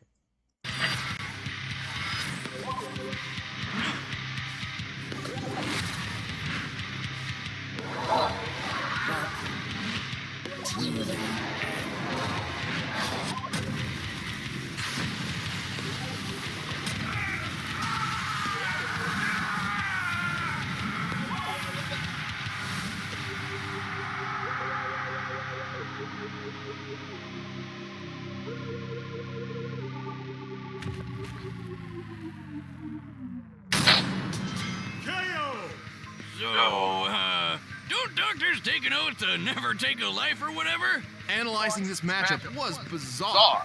You might even say it was strange? I'll give you that one, Wiz. You get one. Save the puns, Wiz. That's my job. But yeah, both these Doctor Wizards were so stupidly powerful, trying to find their limit was like looking for a needle in a haystack. But nobody remembered to put the needle there in the first place. With their maximum potential seemingly unmeasurable, it's easy to make an argument for either one to win. If given the chance, Strange could have certainly, say, stolen Fate's powers, or maybe even just willed him out of existence. I bet plenty of Strange fans are letting us know how in the comments below. And that's fine, but Death Battle looks at the larger picture to find the most likely outcome of them all. And Fate simply held the advantage on a grander scale. Strange may have fought a 5,000-year war, but Nabu's been around since the beginning of the universe. Over 10 billion years. He definitely had way more experience. Fate also had the advantage of casting the majority of his spells non-verbally, while many of Strange's required specific hand movements and incantations. Still, it was only a matter of time until the Eye of Agamotto Fate has also developed numerous counters to protect the helmet and host should it be removed. It is no longer the weakness it once was in older stories. Formed Strange of Fate's one weakness. Depowering him wasn't as easy as you'd think. He had his own magic, and his superhuman strength was something Strange didn't have at all. Basically, anything Strange could do, Fate could do too. Even if Strange had the Time Stone like in the MCU, the outcome would likely not change. Both Strange and Fate have performed time manipulation without such a stone. But even more. Remember how Strange cast a spell which moved him 6 quadrillion times the speed of light? Yep. Now remember how Fate's helmet flew from Earth to the edge of the universe and back? It took about 1 year. Passing again through countless iterations of meta space, other space, underspace, weird space, and downright odd space. To make this trip. Given the estimated scope of the observable and unknown universe, a trip of this magnitude would require the helm to fly nearly 28 decillion times the speed of light. That's over 4 quintillion times faster than Strange. Look at it this way, Strange was a... The helmet's actual speed is likely even faster, given that the universe's maximum extent is generally estimated to be 3 to the power of 10... whatever the fuck that says, times the radius of the observable universe, but some estimates claim that it's even far larger than even that. Man borrowing the powers of a god, while Fate's a god borrowing a man. Plus, that power boost with Inza's soul from the amulet put Fate on a level above the gods in his universe, something Strange can't really do himself. Both Doctor Strange and Dr. Fate possessed incomprehensibly impressive magic, but Fate held more experience, greater physical abilities, and a wider range of talents. Which left Steven stuck with a strange twist of fate. The winner is Dr. Fate. Alright, we got 2 more. Next time on Death Battle, we got Ryu vs. Jin, Street Fighter vs. Tekken. I'm gonna go with Ryu. I know he lost to Scorpion, but Street Fighter and Tekken, I don't really know much about Tekken. I feel like it's similar to Street Fighter though.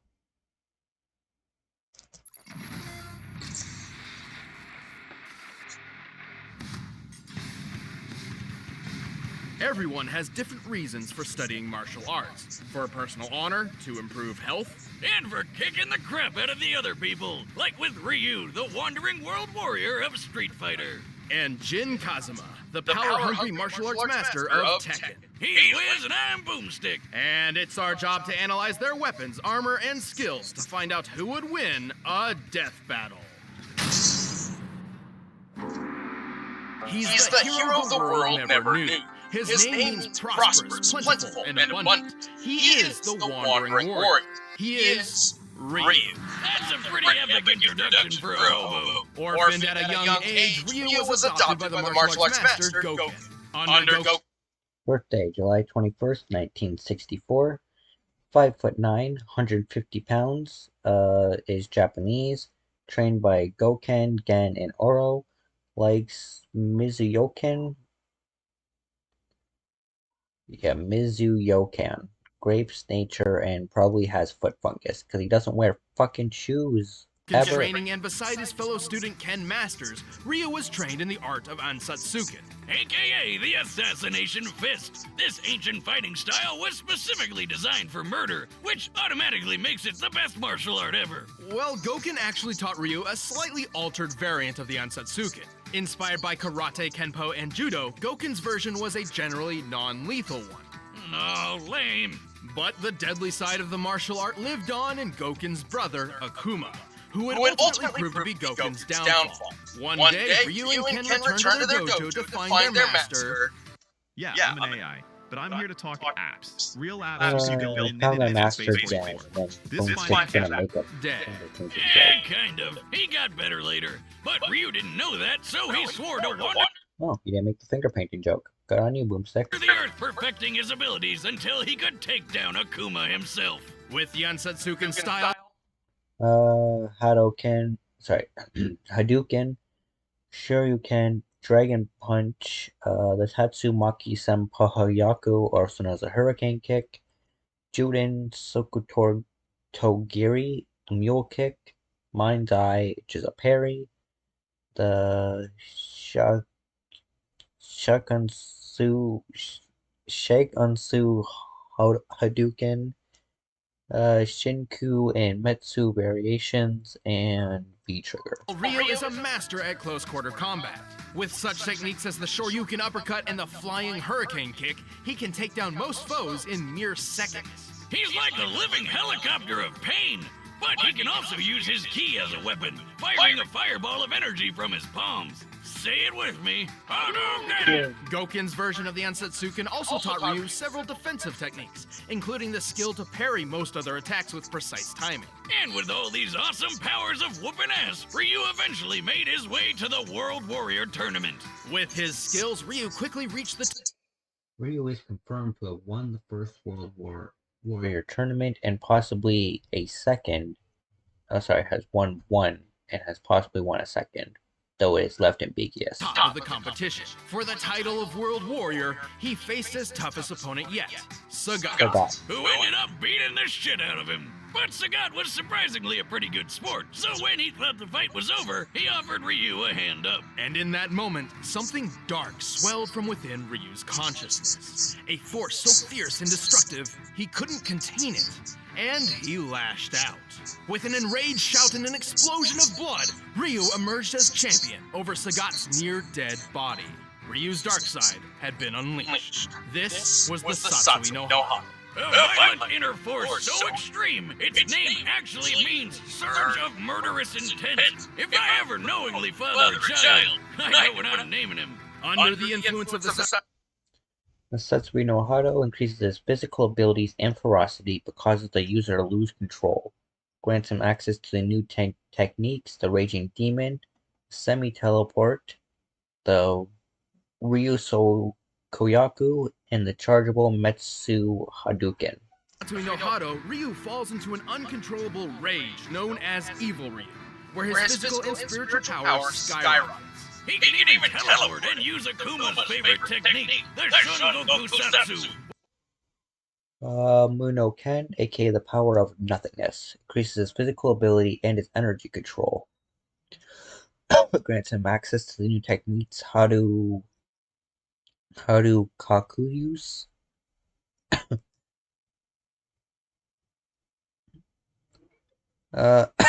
Shin Shoryuken, Shin Tatsumaki Senpaku, Shinryu combines his Satsui no Hado. Damn, he can combine them now? I didn't know he could do that. He couldn't do that in the Scorpion fight. Which literally translates to instant hell murder. Okay, shit, now I gotta have two kids that I care about. The Shun Goku Satsu, or the Raging Demon, is a fatal move which attacks the very soul of its victims with the gravity of all their past sins. To make them die 1,000 deaths. But while the Satsui no Hado is a manifestation of Ryu's dark side, he has achieved balance with the light. This is called Mu no Ken, or the power of nothingness. Wait, that doesn't make any sense. What's he gonna do with nothing? By focusing on... You said that last time, Boomstick, and you saw what he could do with nothing. Pretty impressive. On mental and spiritual refinement and detachment, Ryu has achieved the ultimate state of being. This begets a power strong enough to match and even surpass the Satsui no Hado. Oh yeah, that's how Goken survived Akuma's hell murder attack. And now Ryu's got the same power. Look at him go. With all this power, Ryu's performed some incredible feats.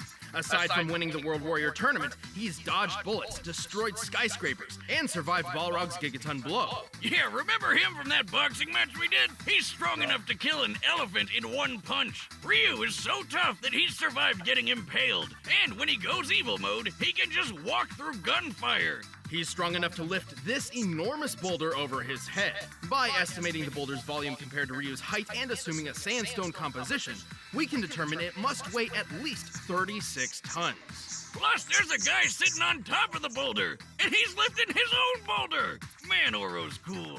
While Ryu's fighting record is... Won the first World Warrior Tournament. Oh, I was right, it was the first one. Lifted a 36-ton boulder, dodged gunfire in 0.06 seconds, obliterated a skyscraper, was on the island that Akuma sank, survived Balrog's 5-ton gigaton blow, and defeated Bison, Seth, Akuma, Oni, and Nakali. Isn't perfect. His wins far outnumber his losses. He's defeated his friend Ken, the dictator M. Bison, and even a genetically engineered super warrior named Seth. But those were just pit stops compared to his frequent battles with Akuma. And if you don't know, Akuma shattered an island with a single punch, split Ayers Rock in half in Australia, and jumped to the ocean surface from 4,000 feet below in 3 seconds, while destroying a submarine. That's about 3,000 miles per hour, by the way, and I guess he just powered through the bends. Yeah, he's definitely final boss material. And so, years after Akuma's attack on his foster father, Ryu faced him for the final time. And with the power of Mu no Ken on his side, Ryu was victorious. All in a day's work for everyone's favorite Street Fighter. You had the power to actually defeat that beast. Now show it to me. This power is not to defeat. This is the power to push forward. If you met Jin Kazuma when he was just a boy, you wouldn't figure he'd grow up to be one of the most dangerous men to ever live. Unless you already knew about his super deadly and super crazy family. Jin was raised by his single mother, who taught him the Kazuma family style martial arts after his father abandoned them. Story of my life. No, really, those training... Of course you fucking trained with your mother, Boomstick. Goddamn. Age 21, 5'11", 165 pounds, also Japanese, trained by Jun and Hayachi, former CEO of Mishima Sabatsu, host of the Devil Gene, and like sweet hot red flames. Days with Mama Boomstick were some of the best times of my life. One day, Jin's mother sensed a great evil approach. She told him that if anything were to happen to her, he should seek out his grandfather, Heihachi Mishima. Right on cue, a big-ass ogre showed up and attacked him. When Jin came to, his mom and Shrek were nowhere to be seen. Don't you hate it how moms are always right? Thankfully, it wasn't too difficult for Jin to find Heihachi. Yeah, he's super rich and has a really tall building. Kinda hard to miss. So rich, in fact, that Heihachi owned a multinational conglomerate empire with its own banking, weaponry, military forces, and, just for kicks, a martial arts tournament. Whoa! Why not? tell him about this. Time to collect on those missing Christmas presents, Granddad. Well, she also forgot to mention that Heihachi is a terrible father who's obsessed with throwing his own son off cliffs. Nobody's perfect, I guess. Regardless, under Heihachi's guidance, Jin trained and perfected the Mishima Ryu fighting style. With two types of martial arts mastered, he's got all sorts of techniques that can pack a punch. Such as the flash punch combo and Mashima style fighting karate, God Fist, Dragon Uppercut, Flash Punch combo, Lightning Screw Uppercut, Mashima style 10-hit combo, Kazuma style traditional martial arts, White Heron, Crescent Kick, Kazuma style 5-hit combo, and the Kyokushin Karate. The electrically charged Lightning Screw Uppercut. Or his famous 10-hit combo chain. Once he gets you stuck on his flurry of punches and kicks, you're not going anywhere until he finishes you off with a classic Dragon Uppercut. With these talents and a thirst for revenge, Jin entered his grandfather's King of Iron Fist tournament. There he came face to face with the ogre once again. But instead of, interrogating him to find out what happened to his mother, Jin just killed him. Nice job, stupid. There goes the only lead you had. And nothing tastes better than sweet, sweet revenge. Except for maybe Mom's cooking. Well, unfortunately, it didn't last long, because he got shot up by his grandfather. Oh, that son of a bitch, Mama. Due to this betrayal, Jin forced himself to unlearn most of the Mishima style martial art and instead master traditional karate. We said never trust a bald man who tells his barber, "Give me the Wolverine." But Jin had a little surprise for Heihachi, and for himself actually. Thanks to his family line, he has inherited the dreaded and parasitic Devil Gene. Which turns him into a flying, laser-shooting demon person! Now God damn. How do you get that gene? I fucking want it. that's one genetic disorder you can sign me up for. Good news then. I've been working on an artificial... The Devil Gene was previously thought to be a form of demonic possession, but has since been established to be a genetic mutation passed down through the generations. Digestible version of the Devil Gene myself. Oh yeah? Would that happen to be the chewy fruit candy in the blue bucket? What did you do? Well, my dog, Jack Spaniels, was wandering around scrounging for food as he does, and I was wondering why he suddenly grew horns and wings. Boomstick. Come on, man. You gotta be a responsible pet owner. You've got to be shitting me. Anyway, compared to his base form, Devil Jin's strength, speed... Created by the Devil Gene, increases his physical abilities, originates from the Hachio clan, causes some loss of control, grants him the new abilities of Flight, his Devil Beam, Inferno, Hellfire Blast, and Telekinesis. And durability are better than ever. Devil Jin is strong enough to throw people dozens of feet and even smash them through walls. For this instance in particular, he's pushing Heihachi through the limestone wall of an Aztec pyramid. To do this, Jin must have struck the wall with force equal to at least 10 tons per square inch. All the time with this shit. Hell, Jin is stronger than this guy called Raven, who can toss around this giant war robot named Nancy. When compared to real-life robots of similar size and accounting for additional weaponry and gear, this machine should weigh anywhere between 15 to 30 tons. Also, Jin is fast enough to dodge bullets and fly into orbit. And survive falling all the way back down. Which puts his maximum flight speed over escape velocity. That's more than 25,000 miles per hour. He can even punch so fast he causes shock waves. That's right, Jin throws punches faster than the speed of sound. Remind me never to give him a high five. Totally reasonable considering his has won 3 Tekken tournaments. Oh, so he's more experienced than Ryu. Obliterated an entire forest, created shockwaves with punches, survived point-blank gunfire, flew over 25,000 miles per hour, withstood a fall from orbit, started World War III, defeated Ogre, Kaizuka, Jinpachi, and Azael. I'm thinking, he's got the speed advantage, and he's got experience. But I think that power of nothingness thing and the fact that he can master both at the same time is what's gonna put him over the Grandfather edge. can catch bullets in his teeth from just 20 feet away. And surely Jin can do better than that. Heihachi doesn't even have the devil gene. That's right. The devil gene traces back not to Heihachi, but to Jin's grandmother, who freaking rides tigers. As a result, Heihachi's son Kazuya inherited the devil gene and passed it on to Jin.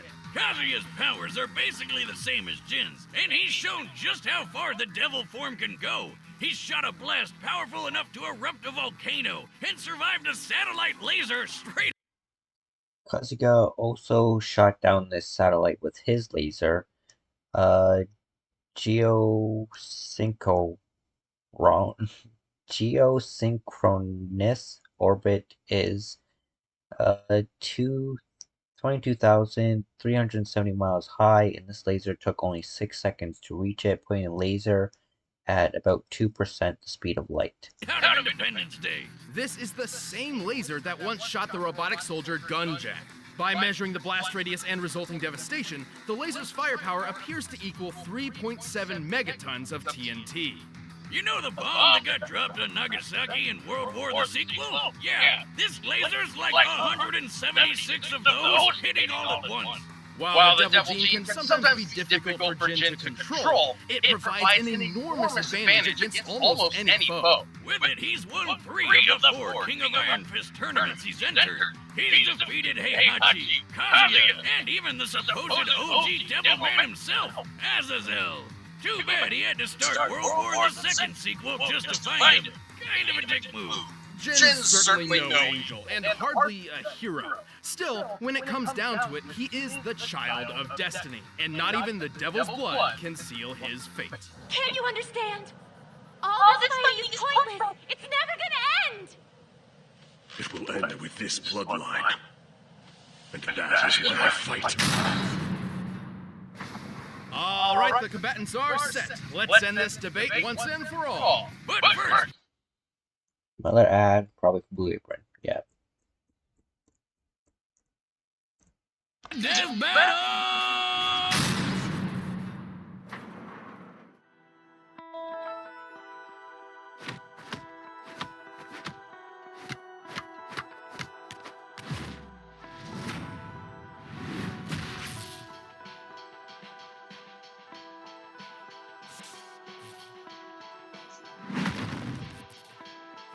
There's no way I can lose.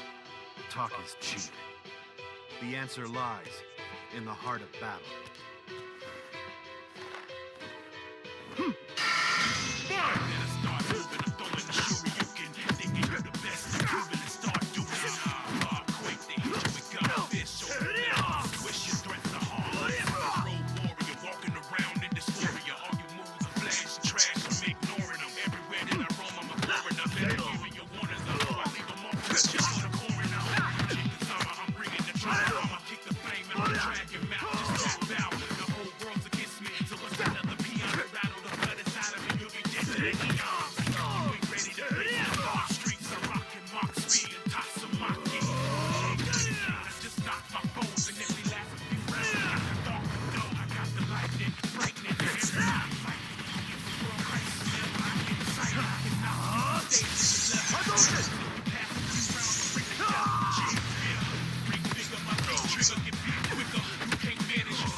You can do better than that. Come on! I shall show you fear. Out of my way!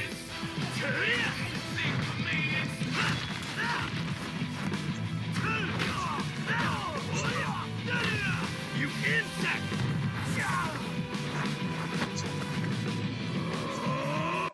If you want to build an app and have no idea how to code or where to start, check out Base.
There we go.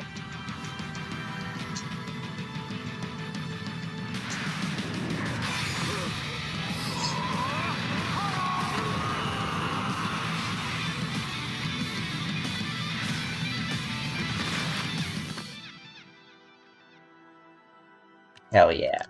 I walk the path of the true warrior.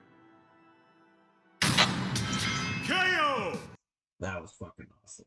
Oh! I get why it's called the power of nothingness now. There's nothing left in his chest. This one was a tricky match to decipher. Both Ryu and Jin had many displays of incredible feats, but very few truly showcased the upper limits of their power. We know that in their base forms, both could lift around 30 tons and move at supersonic speeds. Also, we know Ryu could maintain a much better level of control and discipline in Muno Ken than Jin in Devil form. Yeah, hardcore Tekken fans know he had pretty good control over it in that Blood Vengeance movie, but it's pretty inconsistent with game canon. Even Tekken's creator has said it's not canon. Also, Jin's fall from orbit feat was impressive, but it is hard to quantify due to its presentation. Tekken Tag Tournament is not considered a part of the canon story, however, unlike his unique devil form in Blood Vengeance, Jin's accomplishments in TT do not contradict his established character. Okay. Even if we assume we are to take it literally, a man of Jin's size landing at terminal velocity would equal around 18 tons of force. But to find their limits, we had to scale them to comparable characters. Scaling Jin to his father Kazuya was logical. Kazuya survived that 3.7 megaton laser blast, and it's clear it was necessary for him to be in devil form to do so. Kazuya's own laser blast was strong enough to help kick off a volcano's eruption, a feat which could require up to 100 megatons of TNT. But that's a very generous estimate, and its actual potency is likely much less. Since their power comes from the same place, and Jin's even defeated Kazuya before, it's safe to say Jin can do all this too. As for Ryu, we knew exactly who we had to scale him to. Let's talk about Akuma. First off, just to prove this scaling is reasonable, Ryu and Akuma share very similar abilities. Both were trained in the Atsatsuken fighting style, and both possessed the Satsui no Hata. They fought each other several times, and when the story was all said and done, Ryu emerged ultimately victorious based on his skill alone. Now that that's out of the way, let's watch Akuma punch an island to death. With a single strike, Akuma managed to break apart an entire island so thoroughly that Ryu, who was on the island, was left. Heihachi survived Akuma's raging demon. Jin likely could as well. It is possible Jin's Kazuma and Hachio blood could resist attacks on his soul. However, this does not negate Ryu's other advantages. Floating helplessly in nearly clear water. Assuming the island is somewhat circular, we've estimated the volume and deduced that in order to fragment the island like this, Akuma's punch must have been over 400 megatons of TNT. That's more than 4 times stronger than anything a Devil Gene has pulled up. And Ryu takes blows from this guy all the time. Sure, Ryu wasn't getting hit with 400 Devil Jin has absorbed evil energies such as the Satsui no Hado before, but only after defeating his opponent. Even still, there's no reason to assume he could do something like that to the Muno Ken. Megatons every time Akuma landed a punch, but the most a Devil Gene carrier has ever survived amounts to less than 1% in comparison. Even if Jin could survive a strike as strong as Kazuya's volcano feat, it still pales in comparison. The fact that Ryu survived being on the island as it was blown apart helps justify this scaling too. Well, Jin still takes the speed advantage with that flight into orbit, but it doesn't mean much when the difference of power and toughness is this massive. When it came down to it, Ryu's strength, durability, and control were just too far out of Jin's reach. Wait, Wiz, we forgot a feat. Also, Jin rarely ever uses telekinesis in battle. Even then, it's never shown enough power to surpass Ryu's strength and durability stats. You remember that gun Jack robot? A later model of Jack once destroyed a meteor. Couldn't we just scale Jin to that? Well, it's unsupported by canon material, but even if we did, guess who destroyed an even bigger meteor? Akuma. Damn. Well, Jin up, everybody. Ryu's taking care of business. The winner is Ryu. And with that, we have one final battle for this episode. Samurai Jack versus Afro Samurai. I don't know if I've ever actually watched Samurai Jack. I know I've seen Afro Samurai. Since I'm not sure if I've seen yet Samurai Jack, and I'm a bigger anime fan than a cartoon fan, though there are some great cartoons. Shout out to like Ben 10 and shit. I'm gonna go with Afro Samurai. Say he's probably gonna win this fight. But let's see. Been guessing pretty good recently, but we'll see.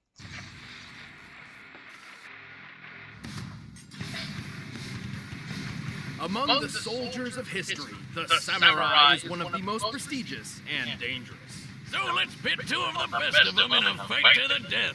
Samurai Jack, the warrior prince lost in time. And Afro Samurai, who's one cold-blooded mother effer. He's Wiz and I'm Boomstick. And it's our job to analyze their weapons, armor, and skills to find out who would win a death battle.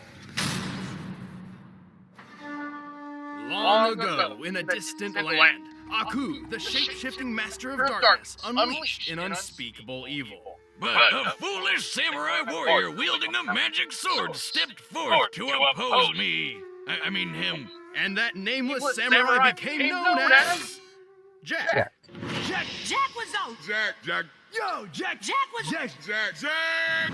Doesn't really strike fear into your enemies. Young Jack was the son of a Japanese...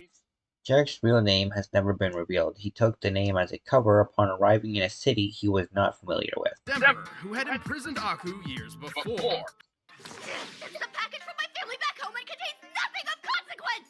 Oh? All the way back home? However, upon Aku's return, the Emperor and his army were quickly defeated. The last of all hope remained in the hands of his son. Oh, look how small he is! Well, to prep for beating the snot out of a... His real name is unknown. He is 7'5", but appears only 25. He's 5'9", 130 pounds, was sent to the future by Aku, suffers from PTSD, and he's gotta get back to the past, yo. Little Jack traveled the world, training with the best of the best. Most notably, he learned horseback riding from a sheikh, staff fighting in Africa, wrestling from gladiators, axe throwing from a Russian... Extensive training, sea navigation, polearm combat, horseback riding, wrestling, kung fu, archery, hieroglyphics, axe throwing, mounted combat, sailing, ninjutsu, astral meditation, and jumping good.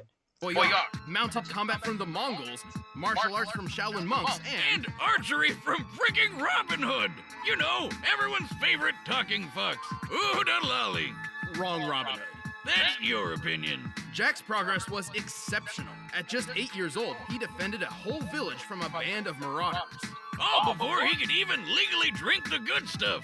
17 years later, he was ready for the final boss. He just needed one more thing. His pajamas. No, his katana.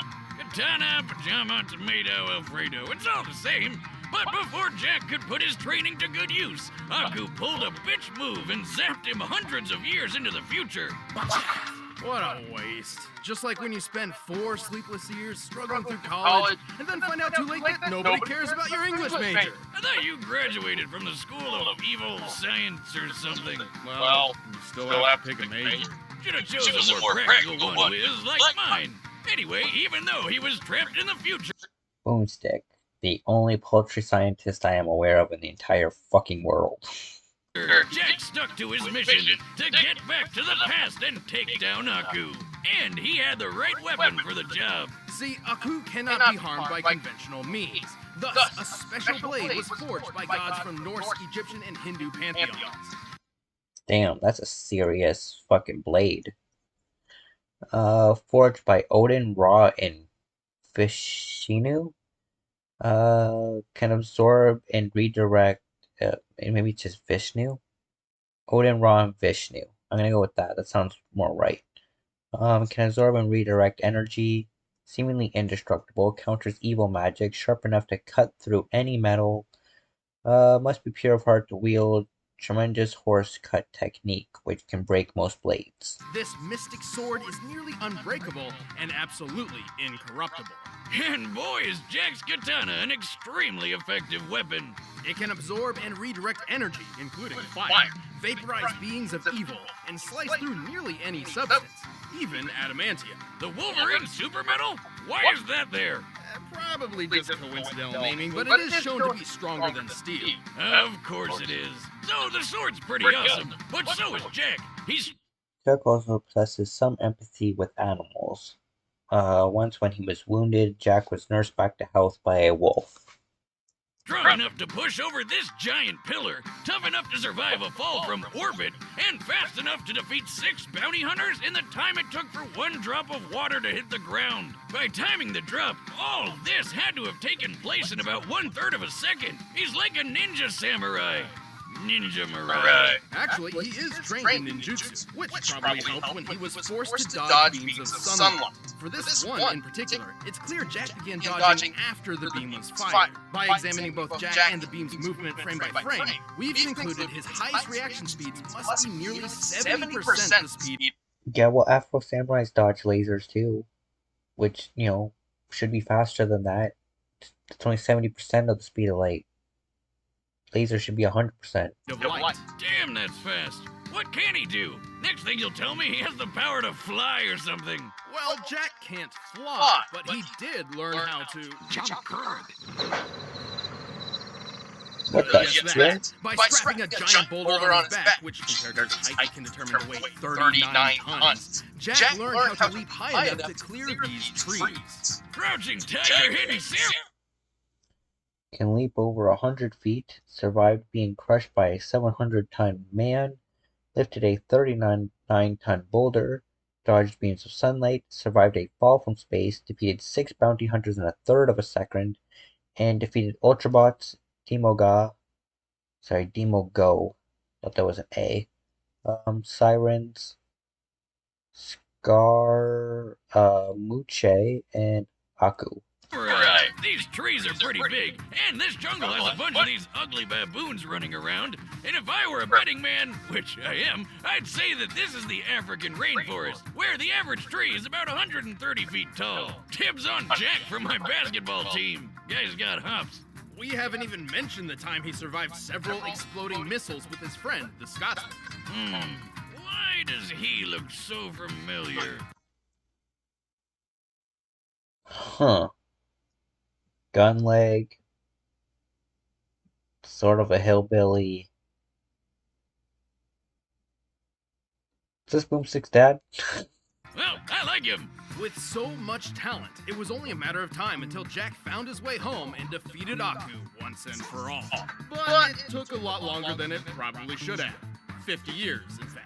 Yeah, good thing time travel makes you stop aging for some reason. But Jack's a good-hearted soul, like a Boy Scout who hasn't discovered Twitter yet. He can be pretty gullible when it comes to more.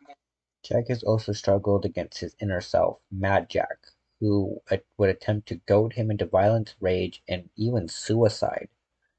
Thought this was a kid's cartoon. More devious opponents. Also, he continues to prolong his lonely journey over and over, just because he frequently puts the needs of others before his own. Still, the forces of evil should watch out for Samurai Jack.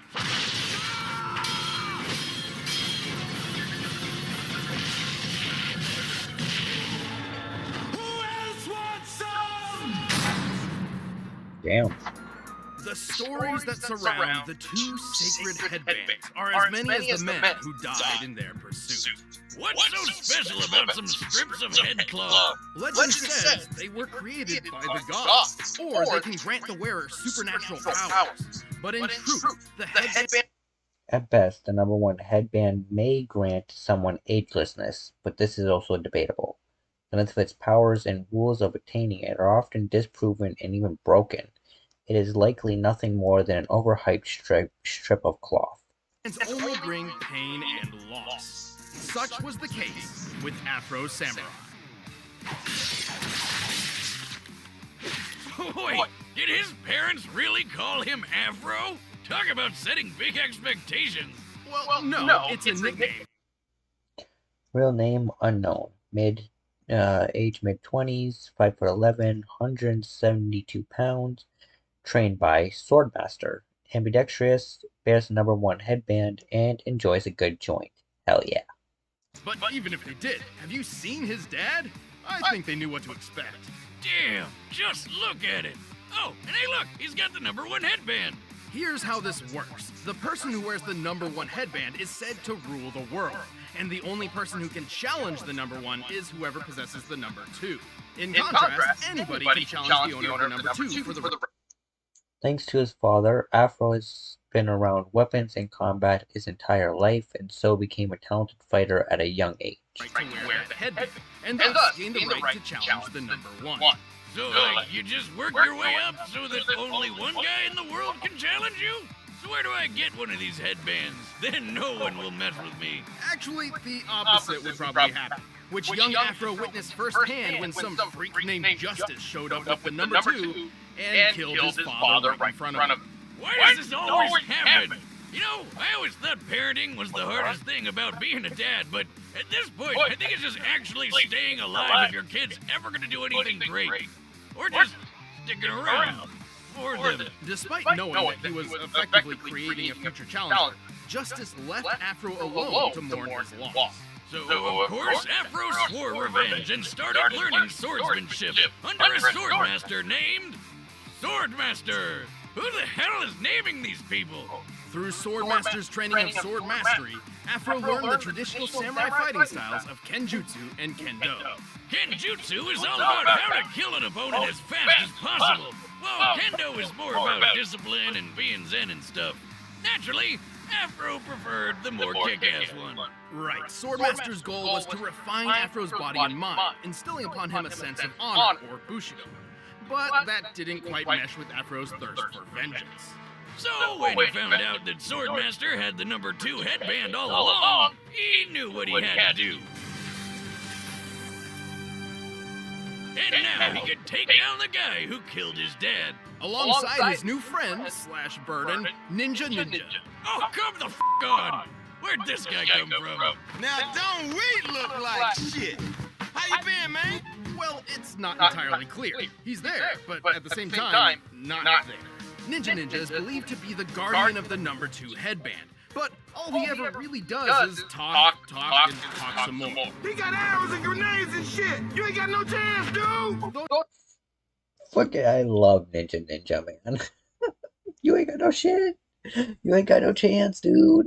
It's also possible Ninja is simply a figment of Afro's mind, brought about by psychological stress. You know, I have an imaginary friend. Aren't you a little old for that? Not for Al Gundy. He's a gun who also talks to me.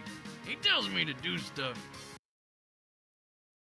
Somebody should look into that. Okay. Anyway, to be honest, calling Afro a samurai is a bit misleading. He's actually more akin to a ronin, a samurai with no master.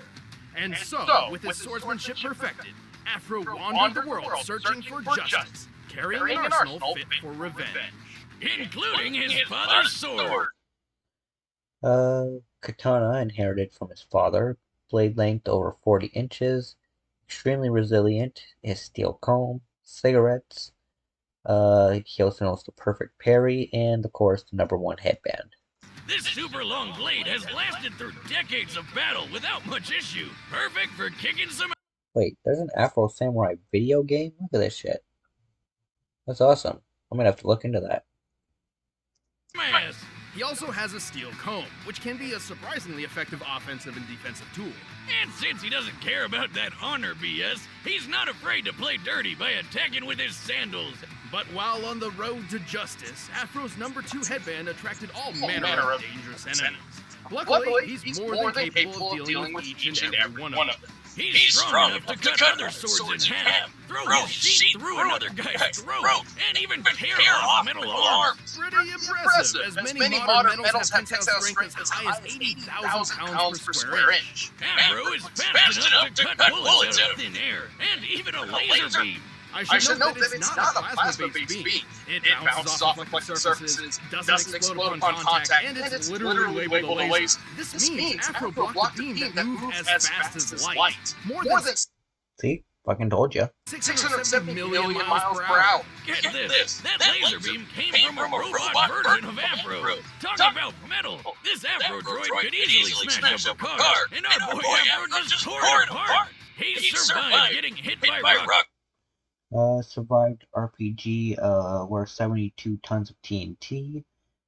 killed dozens of assassins in 3 minutes, memorized Afro Droid's fighting style in mere minutes, deflected a relativistic speed laser beam, strong enough to slice people and swords simultaneously, and defeated Justice, the Afro Droid, Gino, and Rakutaro. Including this RPG that fragmented a giant cliff face. RPG in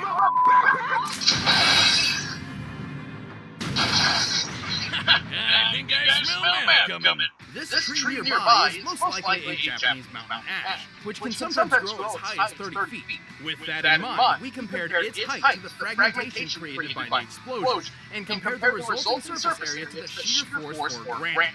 With this, we deduced the RPG's highest possible explosive yield must be around 72 tons of TNT. Damn, what kind of mega rocket launcher are these guys packing? And where do I get it? Many stood in his way, and Afro didn't get through them all unscathed. But by the end, he cut down Justice, took his revenge in hand, and proved to the world that Afro Samurai is number one.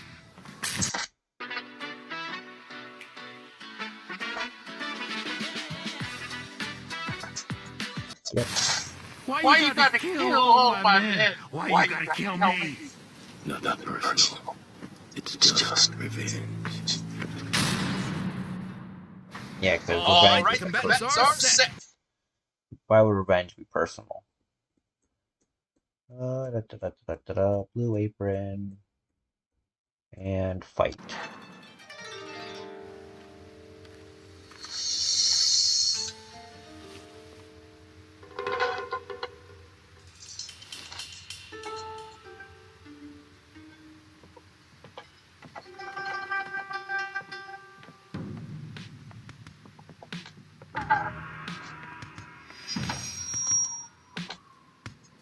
Your sword smells of blood. So does yours.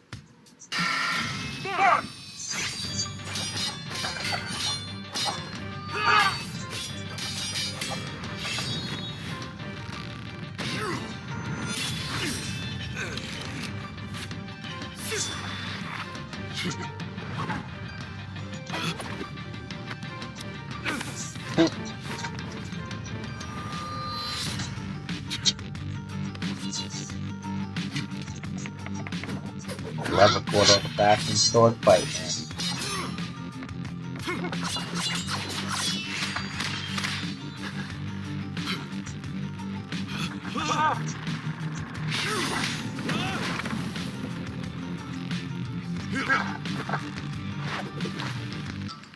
You jump good. Good. Oh, thank you.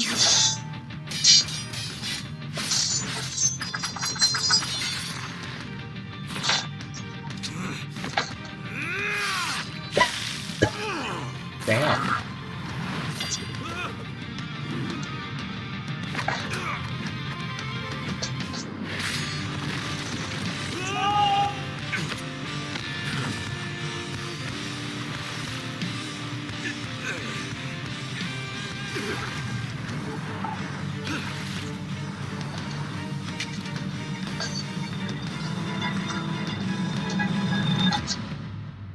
Oh shit. That's not so gross. Oh.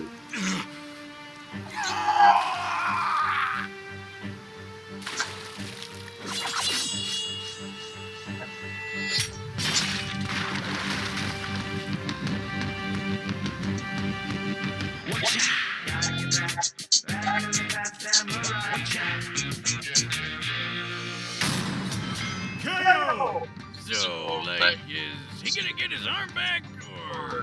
Afro was an exceptional warrior, and his Due to his more extensive training, Jack had a larger variety of skills to draw upon, giving him more options against Afro. skills would absolutely dominate most sword fights. However, Jack has had a lot of experience with opponents who fight dirty, and Afro could not stand up to his physical superiority. Yeah, Afro never showed strength like how Jack lifted that 39-ton boulder.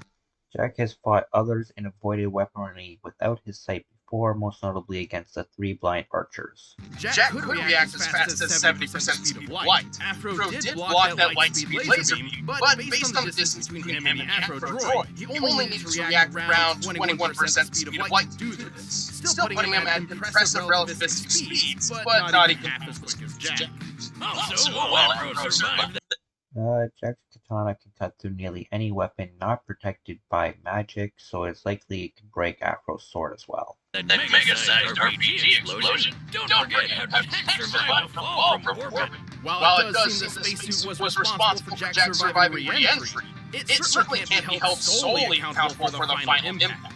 Starting his descent from the Karman line, or the boundary between Earth's atmosphere and space, Jack covered a distance of 62 miles in just under 7 seconds, moving well over terminal velocity. Thanks to being propelled by exploding space speed. Which means his top velocity was approximately 37,000 miles per hour. Adding the spacesuit's weight to his own, this means his impact force must have equaled about 19 megatons of force. Way more than anything Afro survived. And then he just got up and walked away. Badass. In the end, Jack was just too fast, too strong, too tough, and too well trained for Afro to handle. The winner is Samurai Jack. Alrighty. That's gonna be it for this episode.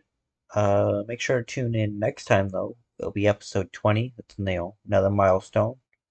And we've got some good stuff coming up. I'll show you right here actually. On top of, episode 100, which is a rematch of Mario and Sonic, we got the first ever live action death battle.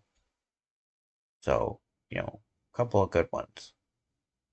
That being said, like, subscribe, check out my other videos and death battles, and have a good one, guys. Peace out.